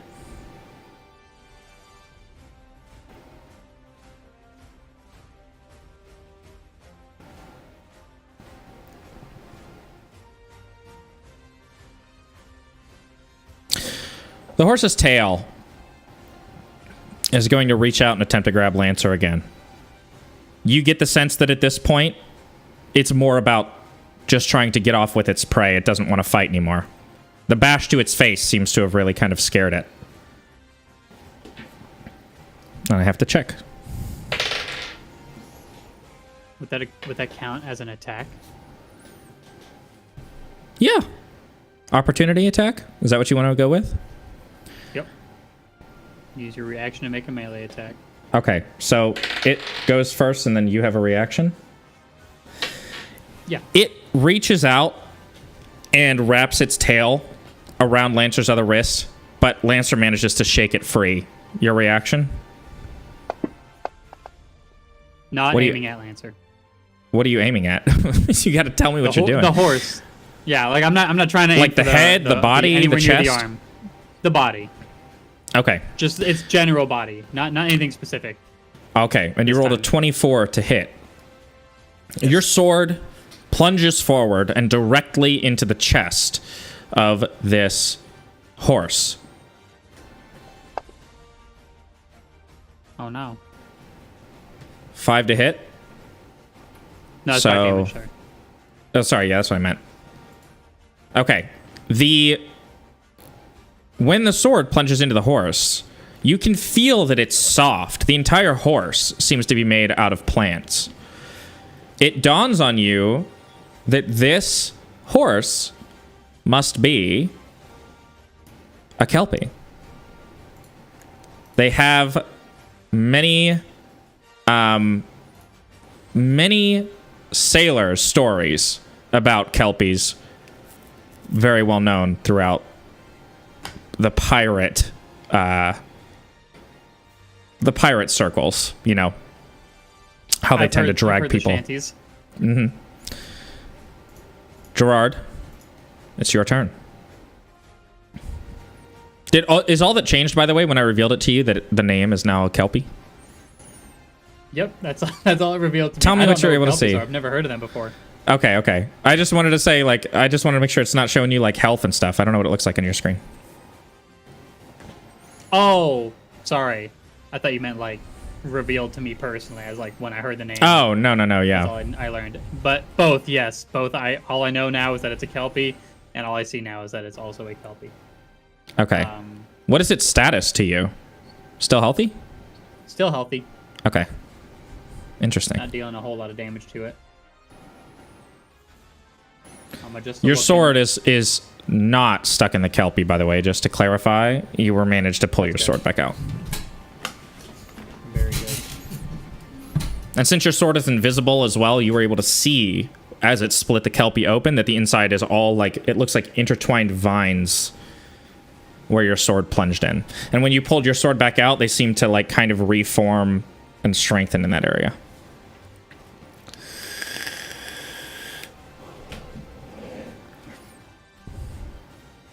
But there was a bit of blue blood left over when you pulled your sword out, as it dripped out.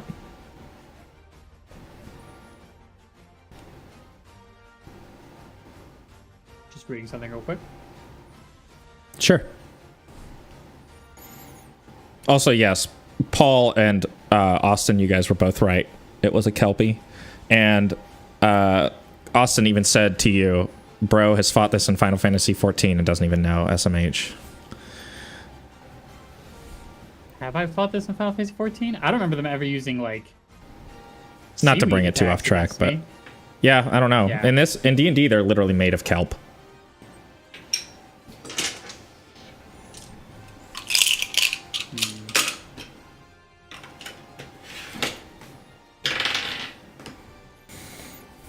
Okay. I am going to cast another spell upon myself this time. I don't say anything about it because I'm not going to waste time trying to think of a clever name for it. You can flavor it. Magically, huh? Flavor it. I think it's more fun when you flavor it. It makes up for waiting. I will flavor it. I can't think of got you. name for it. But I gesture, like with my sword and shield out, I gesture downwards on my chest and coat myself with a translucent kind of light blue aura that wavers and fizzles a little bit. Kind of crystally. It's not there, but it's like see-through. Okay.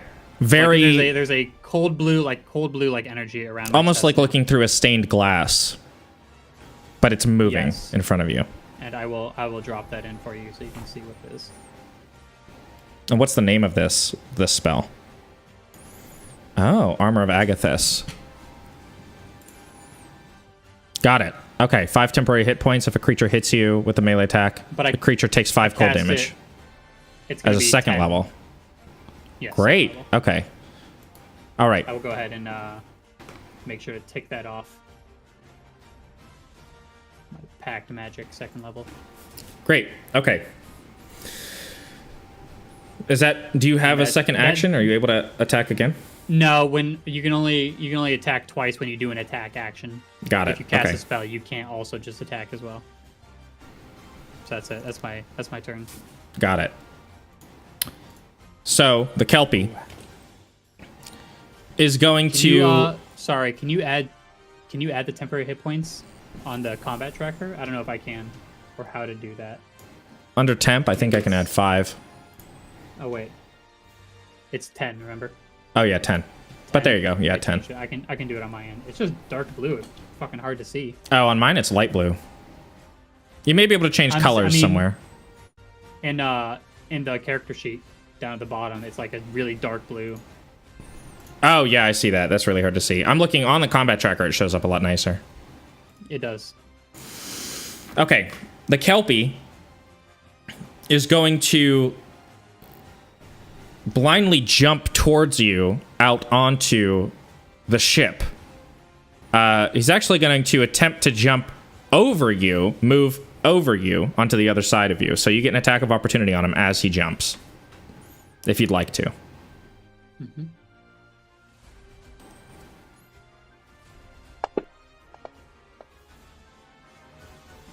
$13.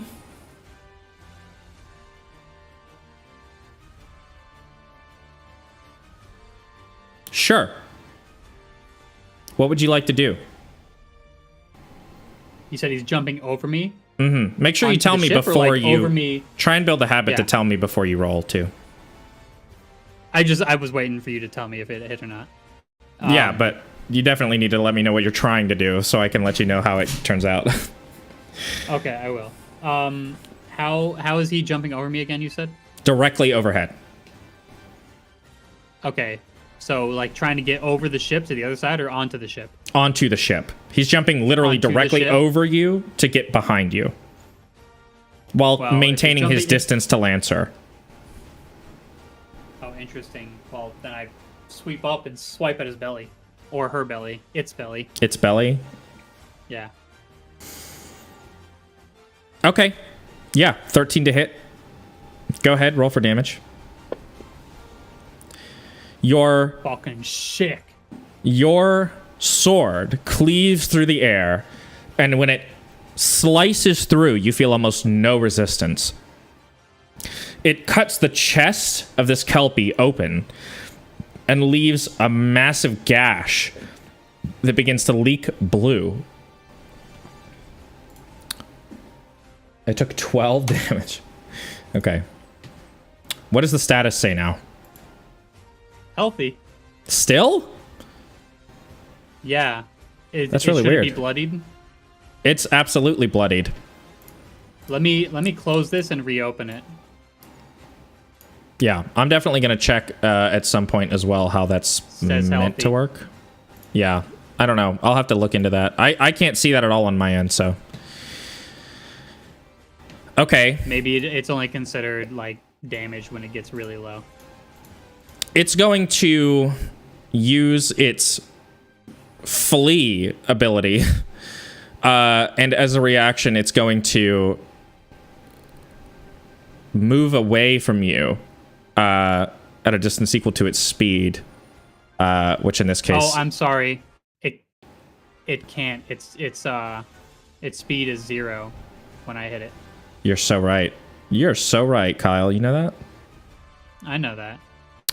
Is the music cutting out for you? and Yeah, stopping? it's really annoying. It's really fucking annoying. I keep thinking that, like, my headphones are going out. Yeah, I heard you, like, stop and pause, and, like, I'm like, is it So, fucking with him? Because it's going to... it is kind of fucking with me. It's going to attempt to flee. Oh, no. What? I'm sorry. My audio is going fucking haywire, Is it? and I don't know why. Oh, God. Please give me a second. Oh, man.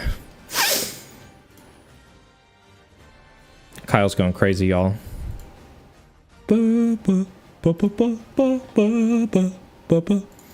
Paul and Austin, you guys are fucking geniuses, by the way. I'm glad that you guys were able to figure that out without any sort of without any sort of help at all. Pretty impressive. This is why I don't like to read the monster manual. I want to be surprised as a player. I like that Kyle was like, I don't know what the fuck this is when I was when I was giving him like a premise of this mission to see if he was down for it. He was like, I don't know what the fuck this is at all. He doesn't know anything past this, by the way. Nothing.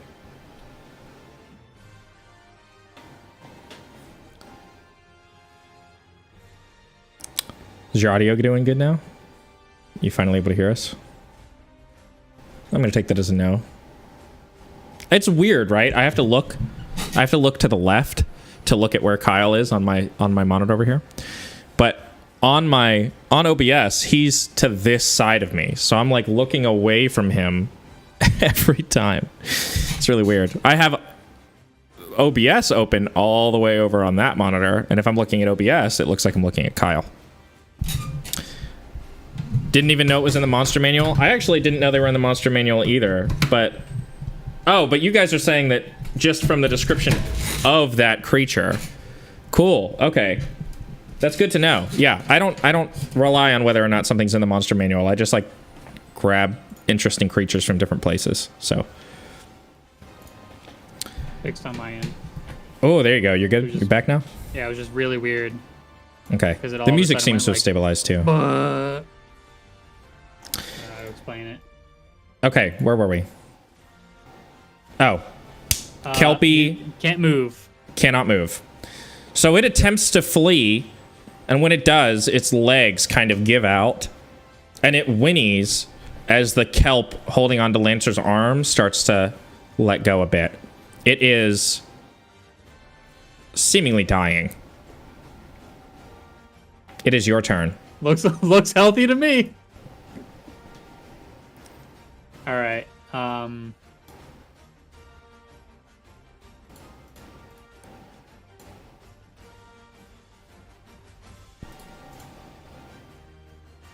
What is how is Lancer looking? Does he still have that glassy look in his eyes? He does still have a glassy look in his eyes, but it seems like it's starting to fade a bit. But he's still very much under its spell, and his arm is continuing to bleed from where you cut it. I love that this music bot is just cutting out like crazy. It's fucking sick, ain't it? I will attack it again, but I will specifically aim for the base of its mane near its neck, trying to stay away from his fucking arm, because I don't want to be cutting off his arm as much as I love him as a person. So how are you attacking it? What's the motion you're doing? This horse jumped over me, got gutted, couldn't move, fell, not prone, but like legs gave out. It can't move. Okay, it's prone. So I'm imagining that I'm standing above it, even though it might be a fairly large monster. So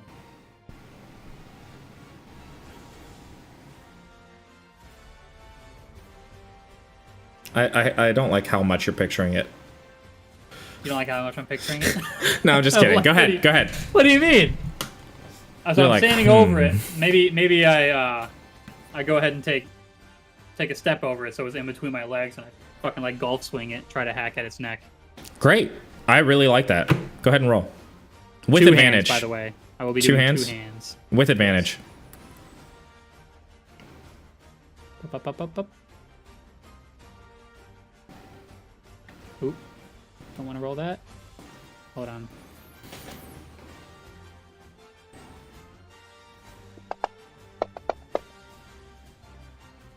Very nice. That sword comes through. Go ahead and roll for damage.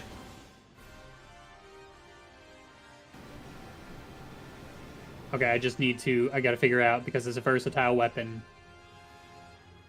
how... I'll change it to be 2 hands. There's that little hand image. Oh, shit, you're right. Oh my god. Isn't that awesome? That's so ingenious. Yeah, it's great. It's like nothing makes sense until all of a sudden it makes sense. Yeah. Okay. That's fucking sick.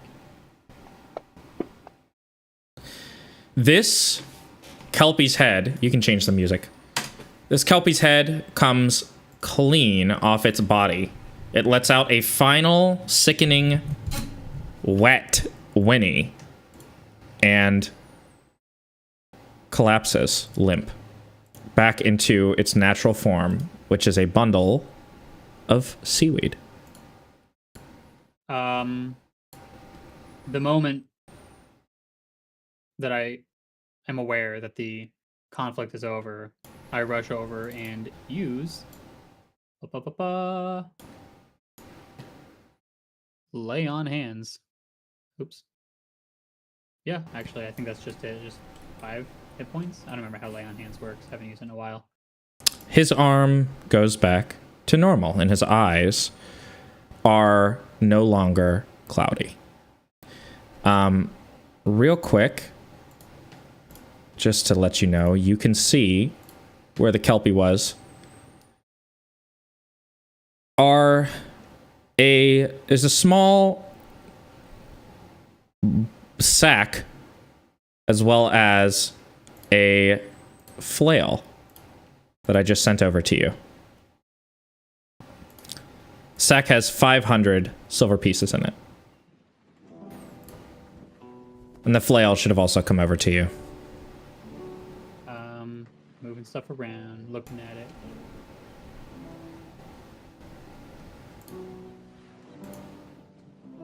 Oh, I see. That's 500 silver. And then actually what I'll just do then is I will just give you this. I'm sorry, did you put Here you that go. in my inventory? Oh, I see it. I can see I it just now. sent it over to you. That one's yours.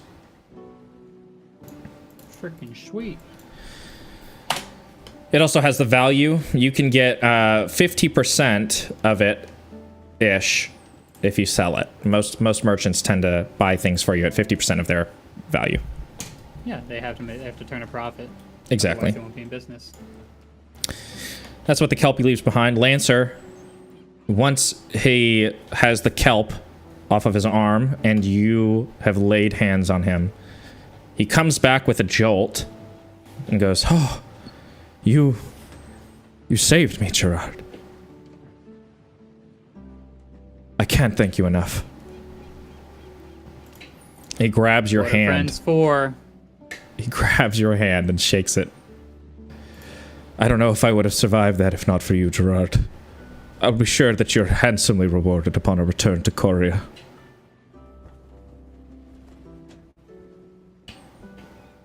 That's good to know. Just stay away from the ocean edge for a little while, please. The ship- "Oh, trust me, I plan to." And he kind of shakily walks back below deck.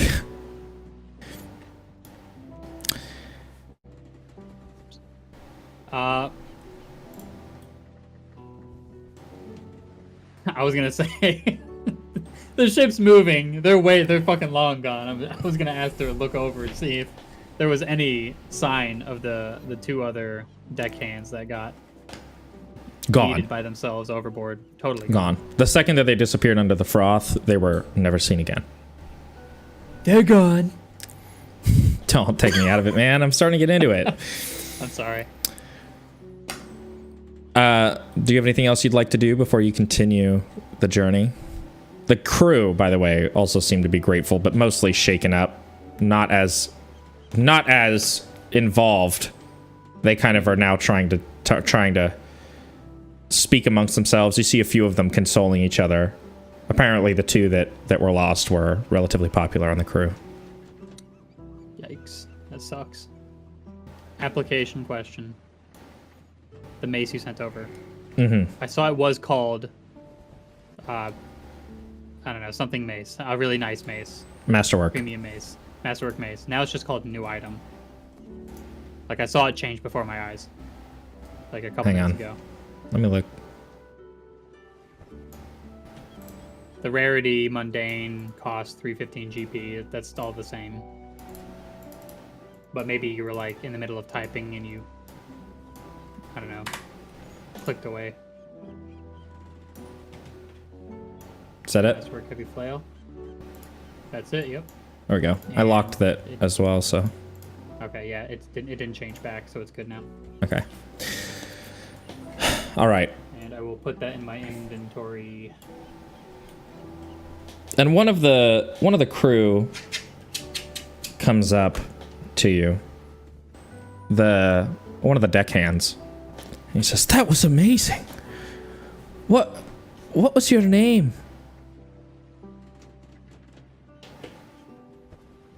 How old is he? Or 16. I don't know. 16? Okay. I just go by Gerard, boy. I give No him a last pat on name. the shoulder. No last name? None for now. He turns back and starts wandering back over to a few other of the younger deckhands. And he goes, "He said his name's Gerard." And the other boys go, "Ooh." And they all kind of like talk excitedly. want to be like Gerard when I get older. So cool. He's so cool. He killed that Kelpie. Anything else you'd like to do on this stretch of the journey?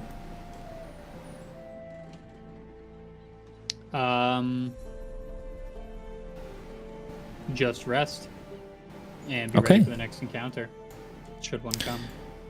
You go back to bed. The final leg of your trip is blessedly uneventful. I don't have a map for Devertreath yet, but this right here is where Shamir is, right here. And around you, around sundown, so at this point you guys are probably about here, you can hear "Land ho!" from above deck.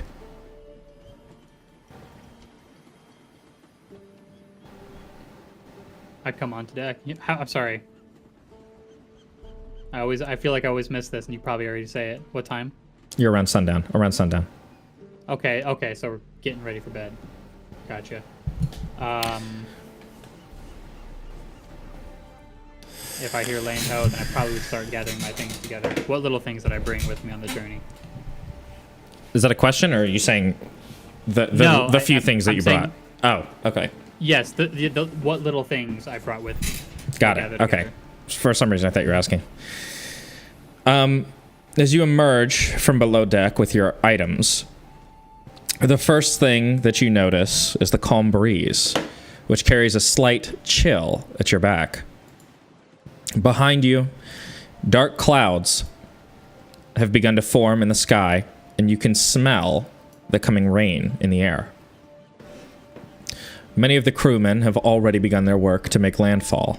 Heads down, the sounds of cooperation ringing across the deck. Ropes are heaved, sails are backed, and the anchor is prepped for harbor.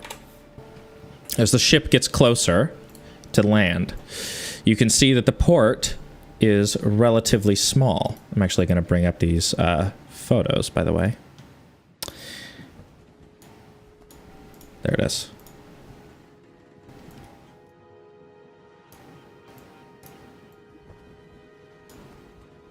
Sorry, just adding these. If you want to check the images tab, I just made them public for you.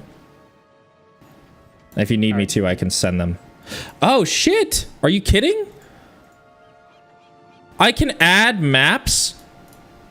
I can add images to a specific place. Look on the map.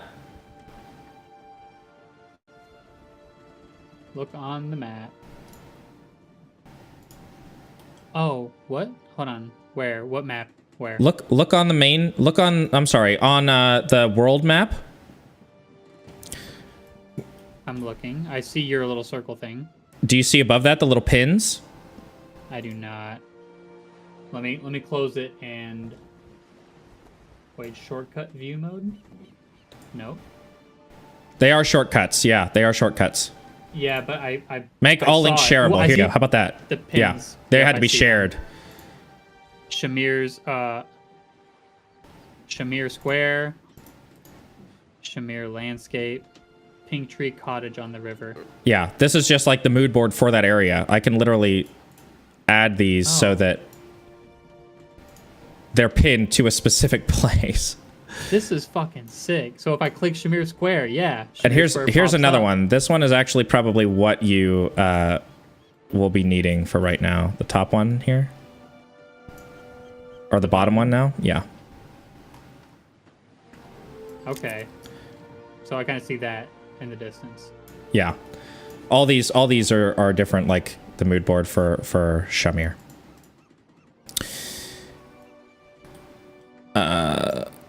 And cottages on the river. There we go.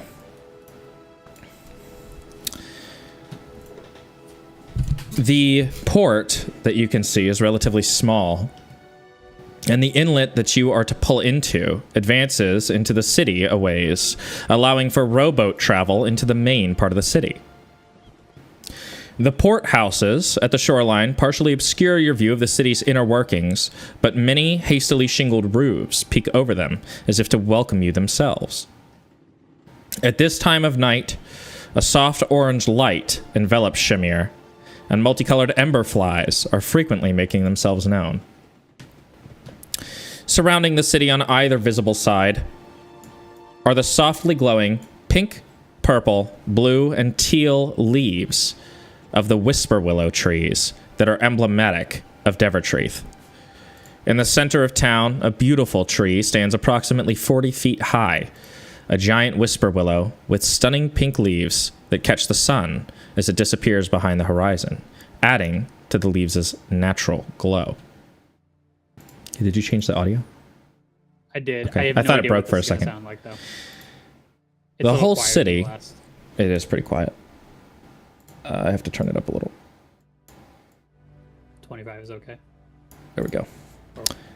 The whole city, even from here, gives a warm and inviting feeling. Welcome to Devertreath. As the boat is docking, you can pick up faint music coming from a few different places within the inner parts of the city. Lancer comes up from below deck to stand beside you, looking out towards Shamir. We will secure a room for the night and meet with Reuven early tomorrow morning. And by me, I of course mean you.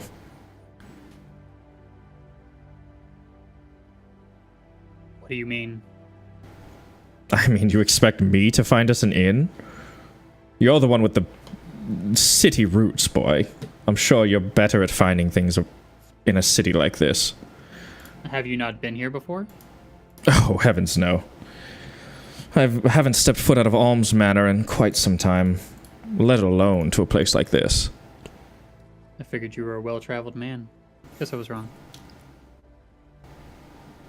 He just shakes his head and has... What? I asked him how's his arm. Not. Sorry, that might have come out like scumbag. No, I didn't even hear what you said. How is? Oh no, yeah. How? Just like as a change of subject. How is your arm? It's fine. I feel as though it wouldn't have gotten cut in the first place if it hadn't been for you, but thank you again for saving me. Hold on, wait a minute. How coherent would he have even been in his glassy-eyed, hazed mind? If you're, would he even know? If that charmed person, if you're charmed with charmed person, you know that you were charmed afterward. Oh, true. But do you know everything that happens to you? I don't know. I assume so. You're charmed. And... Oh, okay. I don't know. That's how I'm ruling it for now. All right, sure. I was just hoping that he wouldn't even know if I cured his fucking arm fast enough. Whatever. It is what it is. Okay, are there any... Are you going to respond to him? maps that tell me you're here? Oh, what? What'd he say? Sorry. He said, I feel like as though it wouldn't have been cut in the first place if not for you, but thank you, I guess, for saving me.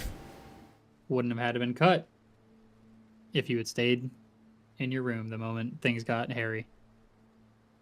Well, you stood excuse there me for staring at a pretty horse lady. I had to talk to the navigator.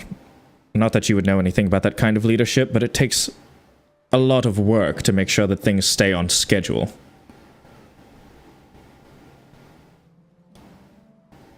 I dropped the conversation.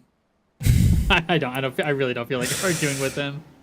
I heard there were a few bars and inns and whatnot further into town, just past the harbor. That's at least what I was told by the men who tend to travel here more often on business. All right. Well, don't wander off too far yourself. I will come back. He rolls his eyes. Fine, don't take too long. Make sure you tell me where we stay as well. I can't be wandering around all night trying to find the inn that you managed to barter your way into. I leave him. Just walk away. Okay. Yeah, go ahead. You're heading into the city? Lay out the scene. Okay. There's a... Are you just wandering into the city? There's in front of you. Yeah, you're at the harbor. I'm heading away from the docks. Okay, got it. Okay, yeah. So you already mentioned that you're hearing faint music coming from you different places.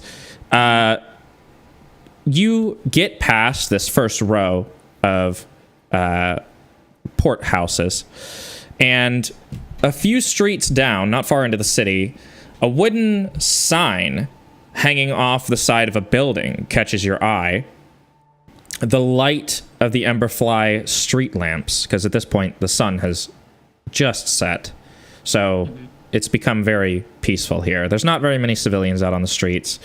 You still have that nice brisk wind coming from the south, those dark clouds still on the horizon.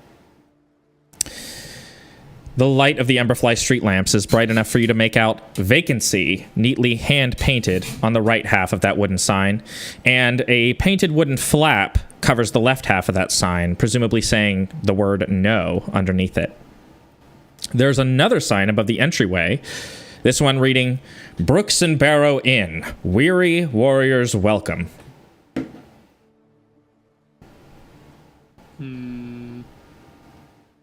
That's giving me the impression that if I bought a room for this place, I wouldn't hear the end of it because it'd be like too trashy for him. It's just giving me that vibe. You said I could hear faint music in the distance playing. Yeah, just from a few. I will keep this place in mind on my way back. Mm-hmm. But I want to maybe head towards some of the music that's being played, because I would imagine. Well, one of them. This time of night. They're coming from a few different areas. One of them is coming from the inside of this building. There's a few down the street as well. It seems like this is almost like a district of bars. But you can't be sure how many of them are inns as well. Mm-hmm. If you want to, absolutely, feel free to explore further into the city. Yeah, I want to head into the city a little bit more and see if I can find other places. Maybe something a little more high end for a Princess Lancer. Princess Lancer.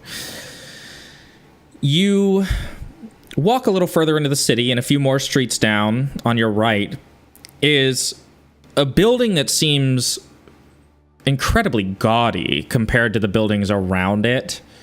And it gives off a very noble exterior, though like I said, the surrounding buildings are very not dilapidated, but they certainly are not as well kept on the outside. It does not seem like the occupants would have the time or the money to spend all day pruning the outside of their house for curb appeal, or the outside of their buildings, their establishments. This one is called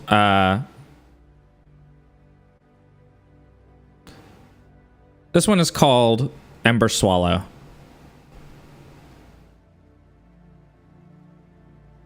I hear music coming from this place as well, though. Yeah. But this tends to be a little more.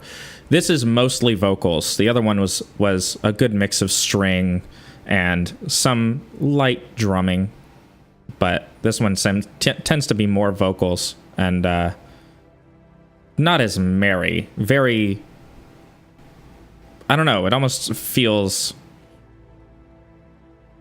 pretentious. I got like, you know, yeah. Off-putting. Hoity-toity, sure. Hoity-toity. Before I walk in, I'm gonna cast a little bit of prestidigitation and clean up as much as I possibly can. Okay. Make myself smell a little okay, so I don't look like I just got off a boat. You're like clean as a whistle. Fucking chick. You're heading inside? Yeah, I will head inside. Okay. The entrance up to this building is marble, and the stone that is holding up this front like awning, it's like a few pillars, thin pillars. This is not like a palatial size building, but one that is at least a few classes above your average peasant. The door is, the whole exterior front is like white, not just marble, but like it's white with like gold adornment and like pink and purple sashes that are like hanging from the awning down onto the onto the front facade of the building. And when you go inside, you're able to see that the whole floor of this is tiled with like a spotless marble, gold trim on each tile. The desk in front of you sits a man, an elvish man, who is oddly rotund for an elf. And he kind of has half spectacles on and a long, thin top hat. And when you come in, he lowers his spectacles at you, looks up from the book that he's reading, and lowers his spectacles at you. And he says as you enter, Not sure what you're looking for here, boy, but I guarantee you probably ain't gonna find it. All else. So deep You're in South Devertreath. accent. Paul canonized it. True. So fucking true. Doug Dimmadome? Under the Doomsdale Dimmadome? Is that you? What color is the suit? Purple. Like a deep, okay. deep So purple color. Not Doug Dimmadome. No, but he does have a bolo tie. Okay, cool. What can I do for you, boy? Do you have rooms available, sir? I'm 2. frankly offended that you'd even ask me that. Well, I would assume. How much are you willing to? How much are you willing to pay? Unbelievably busy. Well, our clientele, they tend to be more active in the scene of the city. Not so much the stay-at-home type. They're more just looking for a home away from home, so to speak, while they're here. And as am I. You certainly don't Money's speak an with issue, I can assure you. I'm putting this all on Lancer's fucking credit card or his wallet, whatever. I'm making. Did he give you a way to pay? I don't think he did. No, he didn't. How are you gonna be like, yeah, it's my friend? I'm gonna make sure it comes okay, out of fine. his fucking pocketbook. We're gonna roleplay it then, or you're gonna roll deceptions like crazy. Yeah. Now, let me just clarify with you, son. You do have quite a bit of platinum on you, don't you? Of course, I always carry platinum on me. But it's not. I will not be paying for this. I have a friend that is looking for lodgings, but he's a little too isn't wary of that the city. convenient for you? It is quite convenient. I'm not asking for rooms right now. I just need to know if there are rooms available so I can go get him and bring him here. Well, we do have a few rooms available.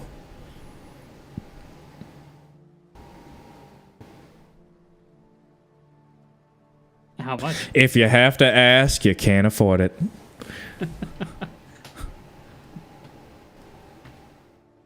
How much platinum do you have, son? How much platinum do I specifically have?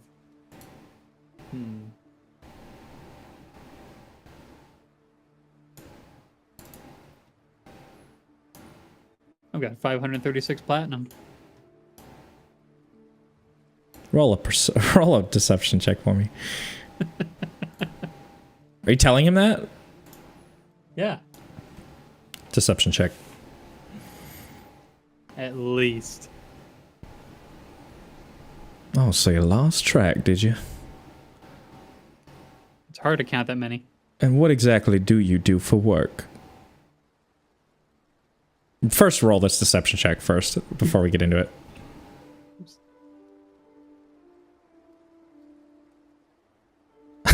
Oh, that's right. I gotta click the +4. I'm looking for the dice, but the dice are so fucking small. I'm reading chat, guys, just not out loud.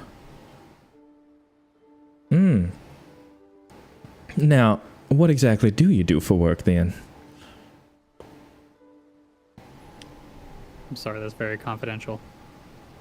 Now, As long as I have the coin to offer you, do you really care where it comes from? You realize our rooms start at 800 platinum a night. Like I said, at least. I'll tell you what, you bring your friend down here, and I will inquire about this so-called confidential occupation you hold. And if it does ring true, and I do mean if, you may have these rooms, boy. Thank you very much for your time. I'll see you shortly. I'm gonna head back and tell Lancer that I found rooms for us. Oh, you found rooms? Yeah, absolutely. Where at? What's Right the up name your of the alley. place? He's like Oh, shit, looking through a I should have trunk. wrote this down. Ember Sparrow. Ember Sparrow. The Ember Sparrow. The what? Ember Sparrow. Yeah. Ember. Or Amber. Okay. I think Amber Sparrow. That's probably what it was. Just want to write that down. Yep, I found his lodgings at a very nice establishment, the Amber Sparrow. And how nice are we talking? Extremely nice. The only place that you would ever want to stay at. And bring attention to myself. Of course not. There's How nobody on the much? streets. How much, Gerard? How much? Affordable for you. Just tell me, did you get a price or not?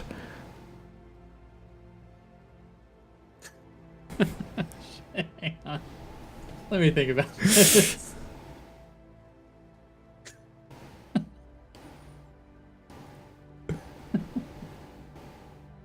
You do realize we were given a budget. What? I didn't know we were given a budget. Of course not, How because much? you're not the ambassador. Well, the ambassador should have plenty of personal coin. No? You severely underestimate how little I'm paid. You would think with the Is value he a lord that or not? I'm confused now. What is He is. Lancer's standing? He's a lord. He's under Lord Carys. He owns land on the island of Coria. Okay. But he's not like a baron. He's not like it's not like he has a castle or anything. He's just like mostly in an ambassador role. Okay. Hold on, let me see what I got. Let me see what I got here. You're really trying to cook something up. I am. Let me cook. You won't tell him the price? It's 800 platinum 800 platinum. per room. For the whole trip? Pocket change for you. The whole trip? Or per night? Well, if we get this dealing done smoothly and efficiently, then yeah, So- it'll be the whole trip. For one night, you think 800 platinum is reasonable? Just find somewhere else, Gerard. I'm not sleeping somewhere that Whatever. costs 800 platinum a night. That's almost our entire budget. For one night. Maybe I misunderstood the kind of person that Lancer is. I thought he was like too, Just say that to too him. good for it. Yeah, I will just say it to him. Maybe I misunderstood your taste. Maybe you prefer to sleep somewhere riddled with bedbugs. Well, not in rags. Don't set me up in a hovel. But I have no quarry with you if you decide to set us up in a more middle tier. I'm not looking for marble bedding. It's good You for your also, back. you really felt the need to bother me with this? He kind of snaps back into, he remembers he's not supposed to like you. Get out of here. Why did you come back here? You can't even find a room on your own?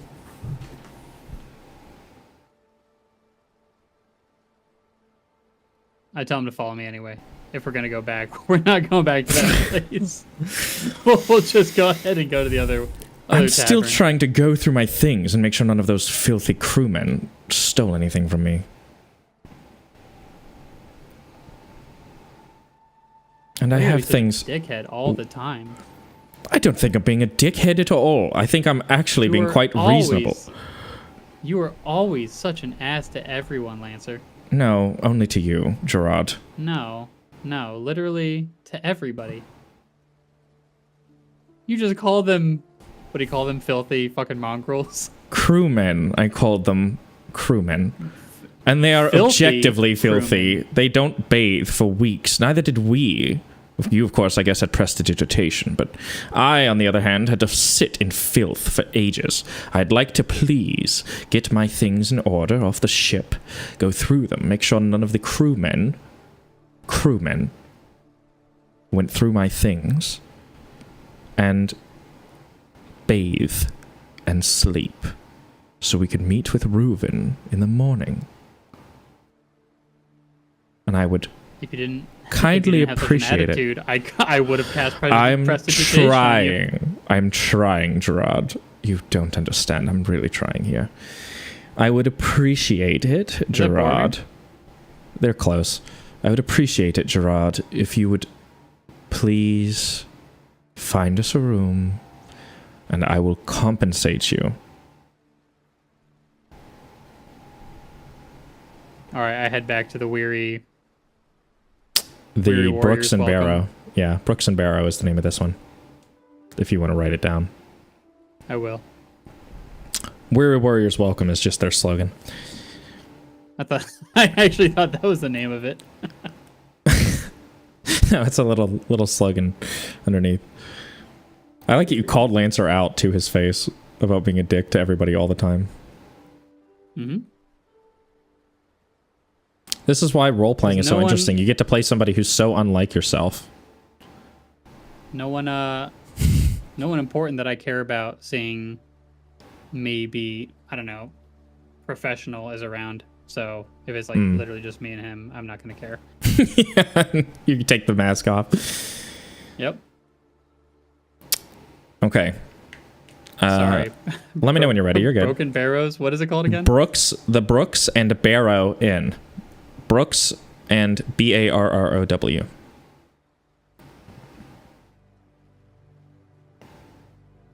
Okay. And Shamir, by the way, I don't know if you have it written down, but Shahmir. Shahmir.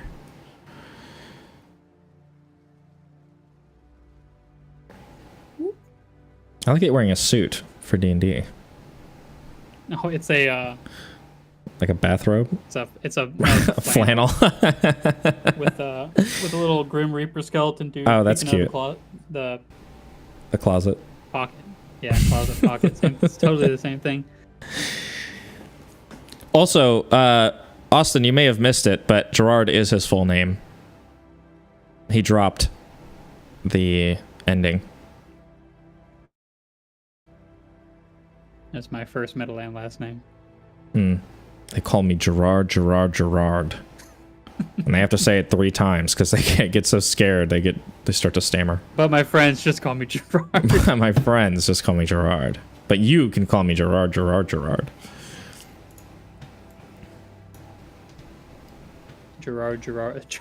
son of Gerard. Yeah. Gerardy. All right, so we're in Shamir. Mm-hmm. And we're at the Weary Warriors Welcome. The Brooks and Barrow. The Brooks and Barrow Inn is the slogan. Gotcha. Yeah. The building's interior is well kept, and as you enter, a large dragonborn man is wiping down a nearby table. What? I'm sorry. I can just tell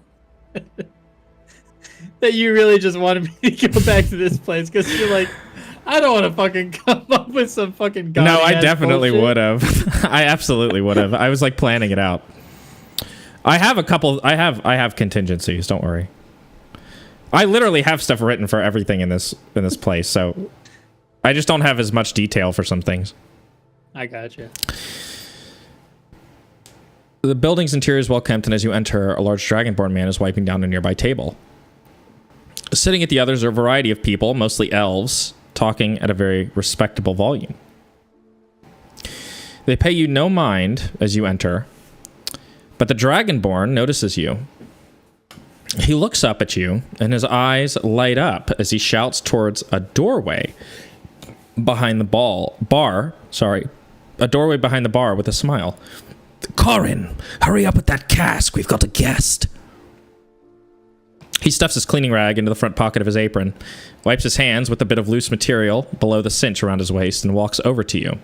You are a guest, right? I hope to be. Perfect. How many rooms do you have available? Oh, plenty.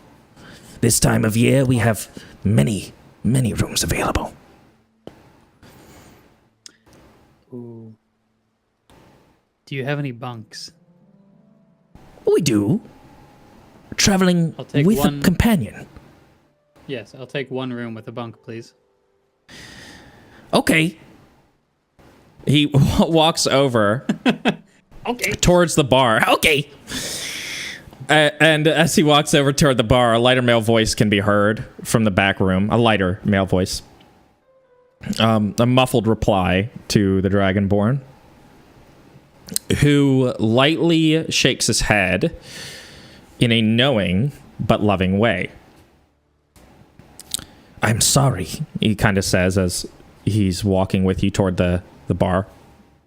My husband. He's interrupted by the sound of a barrel falling in the back room. Can be a bit of a klutz. I can help you out in just a moment. He says, and he begins to make his way kind of into that back room. And he calls out to his husband as he goes back there, and he receives a response that you can't quite hear. And he disappears behind the door frame, and then he pokes his head back out, just long enough to give you like a nice winning smile, and he goes, Oh yeah, and welcome to the Brooks and Barrow. Weary warriors welcome. and he dips back behind the bar. I feel very welcome. Well, I am a weary warrior. Not long after that, and you can feel free to ask about the bar if you're interested. Feel free to interrupt me at any point during these things. Yeah. Is the musician still playing? Yes, there's actually a woman in the corner sitting on kind of a dais next to the stairwell that leads like upstairs toward the other rooms. She's sitting there and she's playing a lute and she's singing. And occasionally you'll see her after a few minutes. She'll stop and then she'll go and quietly play something on a small like padded drum that she has. And it's beautiful, absolutely incredible music. And everybody in the bar, some people are like half listening to the music. Some people are talking amongst themselves. Like I said, most of these patrons are elves. So they're more just kind of socializing quietly. Nobody's being too loud or disrespectful. Is the bard an elf? Yeah, she is. Okay. How many people are in here? Is it like very crowded or? Maybe a solid like 15, 20. There are still a couple empty seats, but for the most part right now, the actual bar part seems relatively lively. It's busy, but not overwhelming. Okay. What kind of food do they serve here? A lot of them here are eating mutton. A lot of stuff that would be like the sort of food that would be like mutton with like a cherry reduction sort of sauce, or like there's a few local herb salads with ingredients that you've never quite seen before because they're specifically from Devertreath, local delicacies that are like multicolor fruits and mushrooms and herbs that are just kind of completely foreign to you, but not anything that looks unappetizing. Okay. It's a lot of like. Whenever it comes time to like settle down after going and retrieving Lancer, we'll probably order a house special, whatever's on the menu. Okay. Just to try the local cuisine, because why not? Sure, that works. So not long after he disappears, that Dragonborn reemerges from that back room and his husband is right behind him. That guy's a half elf. He's drenched in wine. He kind of shyly moves past you, and just under his breath he goes, "Sorry," and he kind of enters he goes through the bar and enters a door that is under the stairwell going up. It's like next to the dais. There's a little like staff door that he goes into. Press to digitate as he walks by. Oh, he kind of says, he's like, well, he like looks at his clothes. I didn't know you were so talented. Accidents happen. Don't worry about it. With me, they happen a lot, he says. And the Dragonborn kind of lets out a hearty laugh. Which sounds very weird because he's a Dragonborn. I couldn't even replicate it. It's very strange.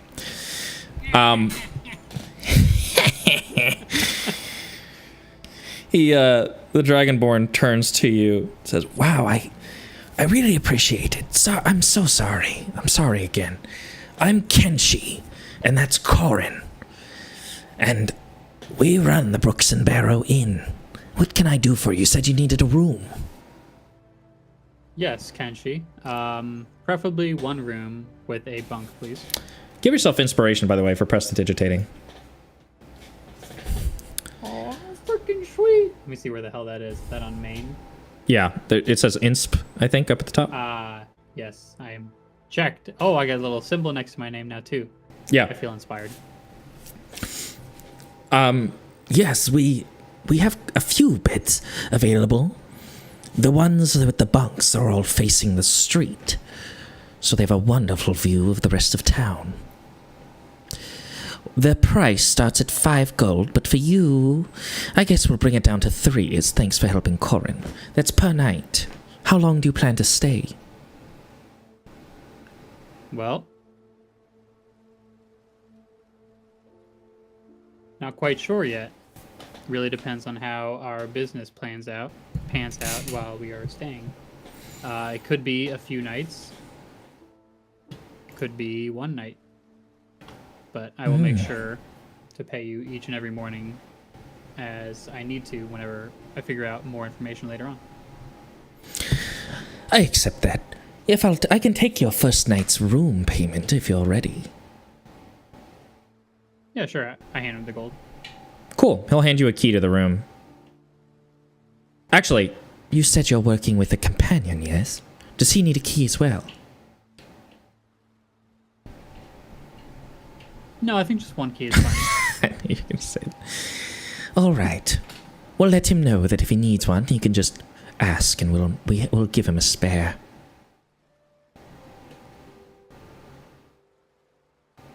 I will let him know. How the What are you looking at? I'm trying to figure out how this treasure works. What do you I mean? can edit. Oh, maybe I have to type in. Hang on, sorry. I was expecting to click over the black box where it says how much the number of currency you have. Yeah. For there to be like a number there and to be able to hit backspace, but it's the thing where it deletes everything, and then if you take too long typing. Got it. Nope, it still does that thing for me. Where if you take too long Weird. typing, yeah. Yeah, it doesn't do it for me. Whatever. Okay. And you said your business in town. You're here for business and not pleasure? Yes, just business. Can I inquire about what kind? I'm afraid that is confidential for now. All right. I understand. And he kind of goes back to wiping the table out in the main room.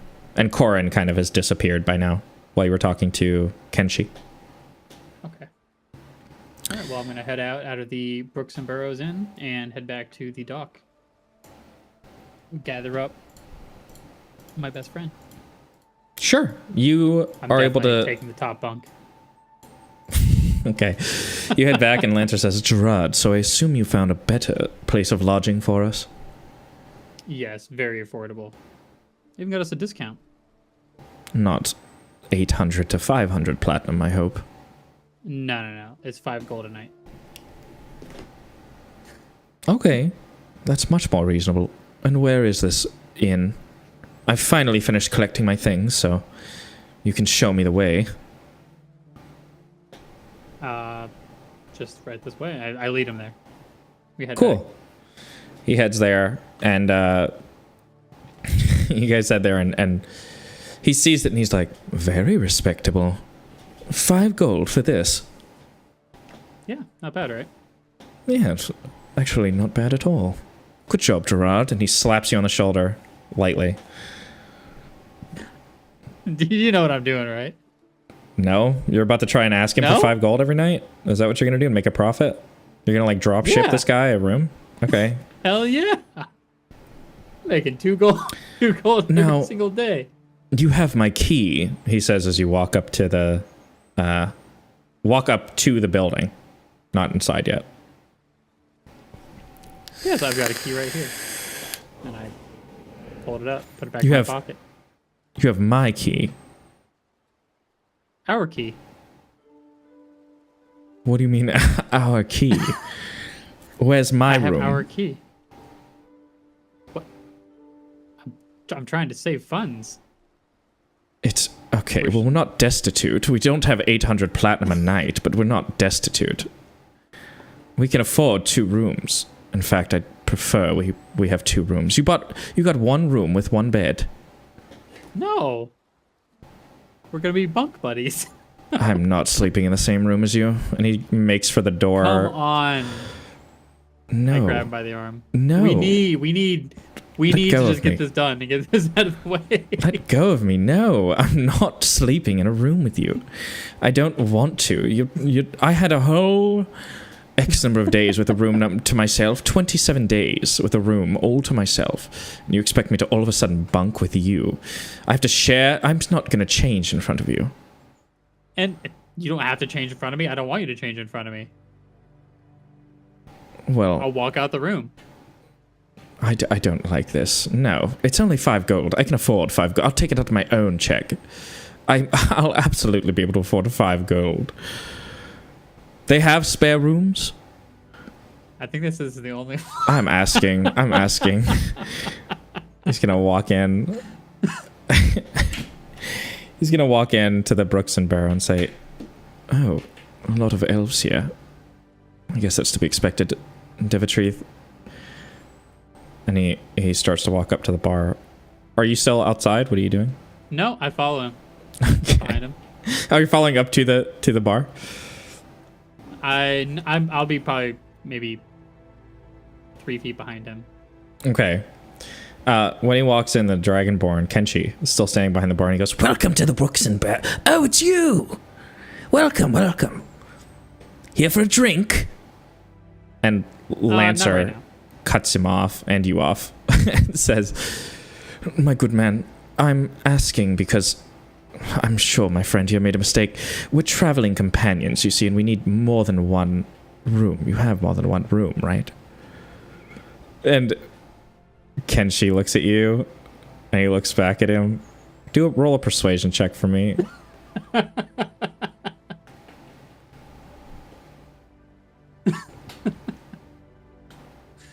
All right.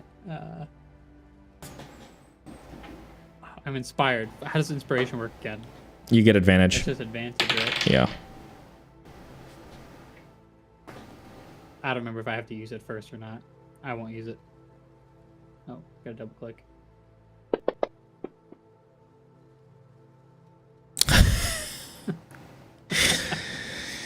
Kenshi turns to Lancer and says, Yes, unfortunately, those are all the rooms we have. I do have, though, a second key around here somewhere for you. and he pulls out a key for your room and he hands it to Lancer. Lancer says, "Oh, great." And he kind of puts it in his pocket. He goes, "Well, I guess it can't be helped." And he starts turning and taking his trunk upstairs to your room.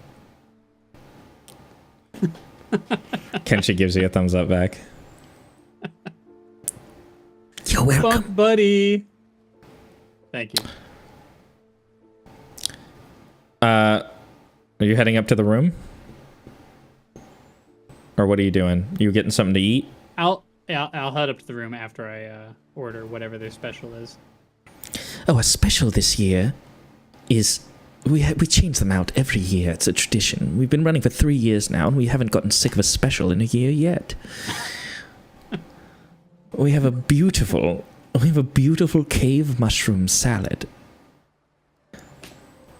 And let me tell you a secret. Corin made a vinaigrette by hand. Oh my He kind of God. gives you a look. It's quite delightful. I'll take that then. It's quite delightful. Sorry, I forgot his voice for a second. I got too far into Lancer territory. All good. I will take that. Perfect. And he kind of jots it down. And Extra puts vinaigrette. Oh, extra. Okay, you get it for free on the house salad. And he hands the ticket back through a little window. And Corin grabs it and he goes, "Come right up." And he starts working. You know? And this house salad The comes sound up. the salad makes. Yeah, as he's tossing the salad. It's the sound of a vinaigrette bottle being shaken. Oh. And yeah, it comes out and it's beautiful. Beautiful salad. And Beautiful mushroom salad. beautiful mushroom salad. cave mushroom salad. The mushrooms on it glow like pink and blue. Pink and like light blue. Honestly, sick. It's pretty cool. And Mushroom salad kind of sounds good, not gonna lie. Kenshi asks you. He turns to you and he says, "Do you know much about the city? You're new in First town, time. right? Ooh. Well, if there's anything you want to know while you're here, just ask. That's what we're here for." How are the townsfolk? In general, As far as warmness to outsiders. oh, well, it really depends. Corin, you know, is a half-elf, and they tend to be more, ignored in society. Upon. Yes. Not outright hated, but definitely enough that we get some looks sometimes. People are not a fan of half-elves. But we get by. There are enough people in the city that we're not worried about, we're not going to experience violence. Looks like people don't hate you enough not to come here and eat your food. Yes, Or exactly. stay at your inn. Most of our patrons are elves, but it does help business if Corin works in the back. Yes. Unfortunately, I love him so, but we have to think about our future while we're here. Well, I'm gonna head in As for the fa- night. oh, You guys should try non-slip shoes, so he can be a little less clumsy next time. Oh, it's his arm weakness. Oh, so He was struck with weakness. disease as a child, yes. He was just God, struck with is this time disease. for more lay on hands? No, Is this time for more lay on hands? it crippled his limbs when he was a small child. Not too Oh, much, okay. but he's definitely more prone to weakness.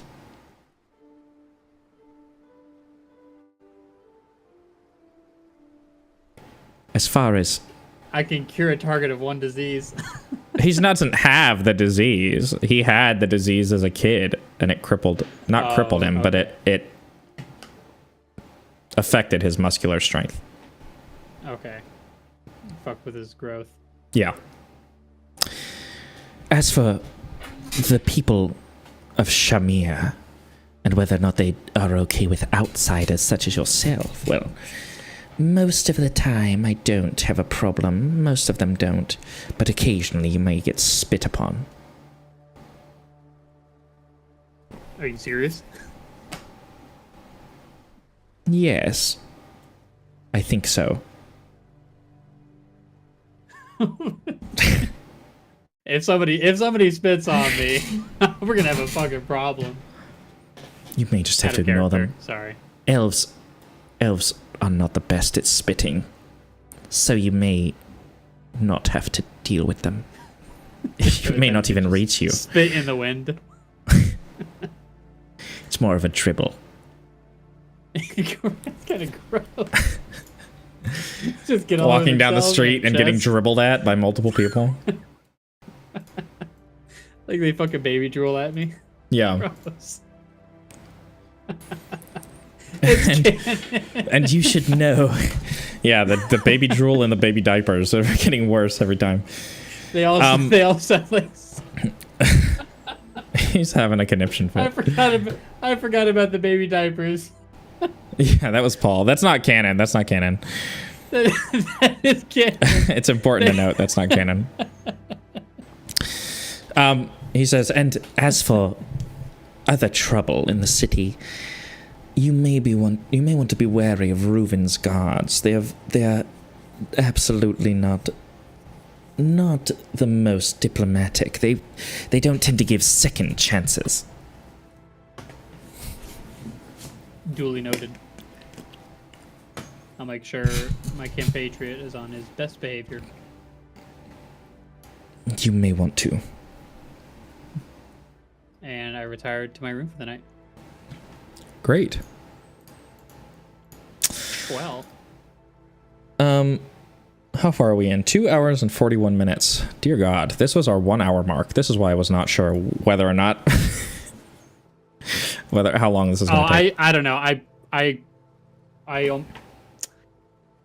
I knew when you were going through all of this with me, when we talked about like what things might pop up and like how it would go. I'm like, this is definitely going to be like a two session campaign, unless we like do this for like 4 hours.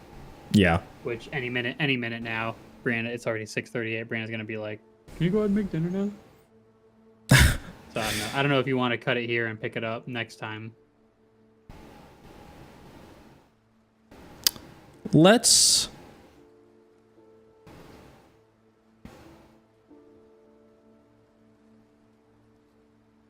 Yes, let's. Let's get through one more scene. Okay. You're going. I didn't know. On a cliffhanger. I didn't know how. I didn't know you weren't going to be free for very long today. I would have suggested to start earlier. Tonight. Would you want to come back after? I don't know how long your dinner is. We could always take a break. We could, yeah. Because I don't know how easy it'll be to just pick back up. True. So we can always. I can stay up late. Okay. So why don't we do this then? Yeah, we'll go until it's time for you to take a break. We'll find a stopping point. Then we'll take a break. Guys in chat, we'll take a break. It'll be a great time to just like get something to eat. Everybody can kind of relax for the night. And then we'll pick it back up in, what do you say, like maybe an hour, hour and a half, 2 hours? And we can come back and just finish it? Starting now? You want to go ahead and take the break now, or do you want to go to the next scene? Let's do the next scene. Okay. And then we'll cut it right after that. All right, sounds good. You rise early. Actually, you know what? Sure. We'll cut it now. Guys, we're going to take a break. The next scene. I rise early. Kyle, how long do you think? What time do you want to commit to being back? It's what? It's about to be 7 o'clock. It's 6:40 right now. 6:40 now. So I'll tell you what. I will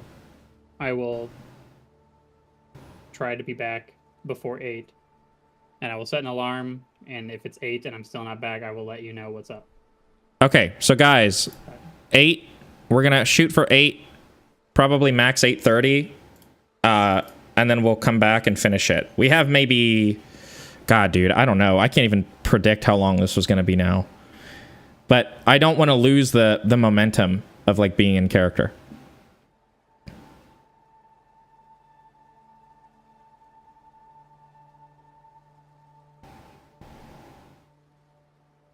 This music is chill as fuck. Very relaxed.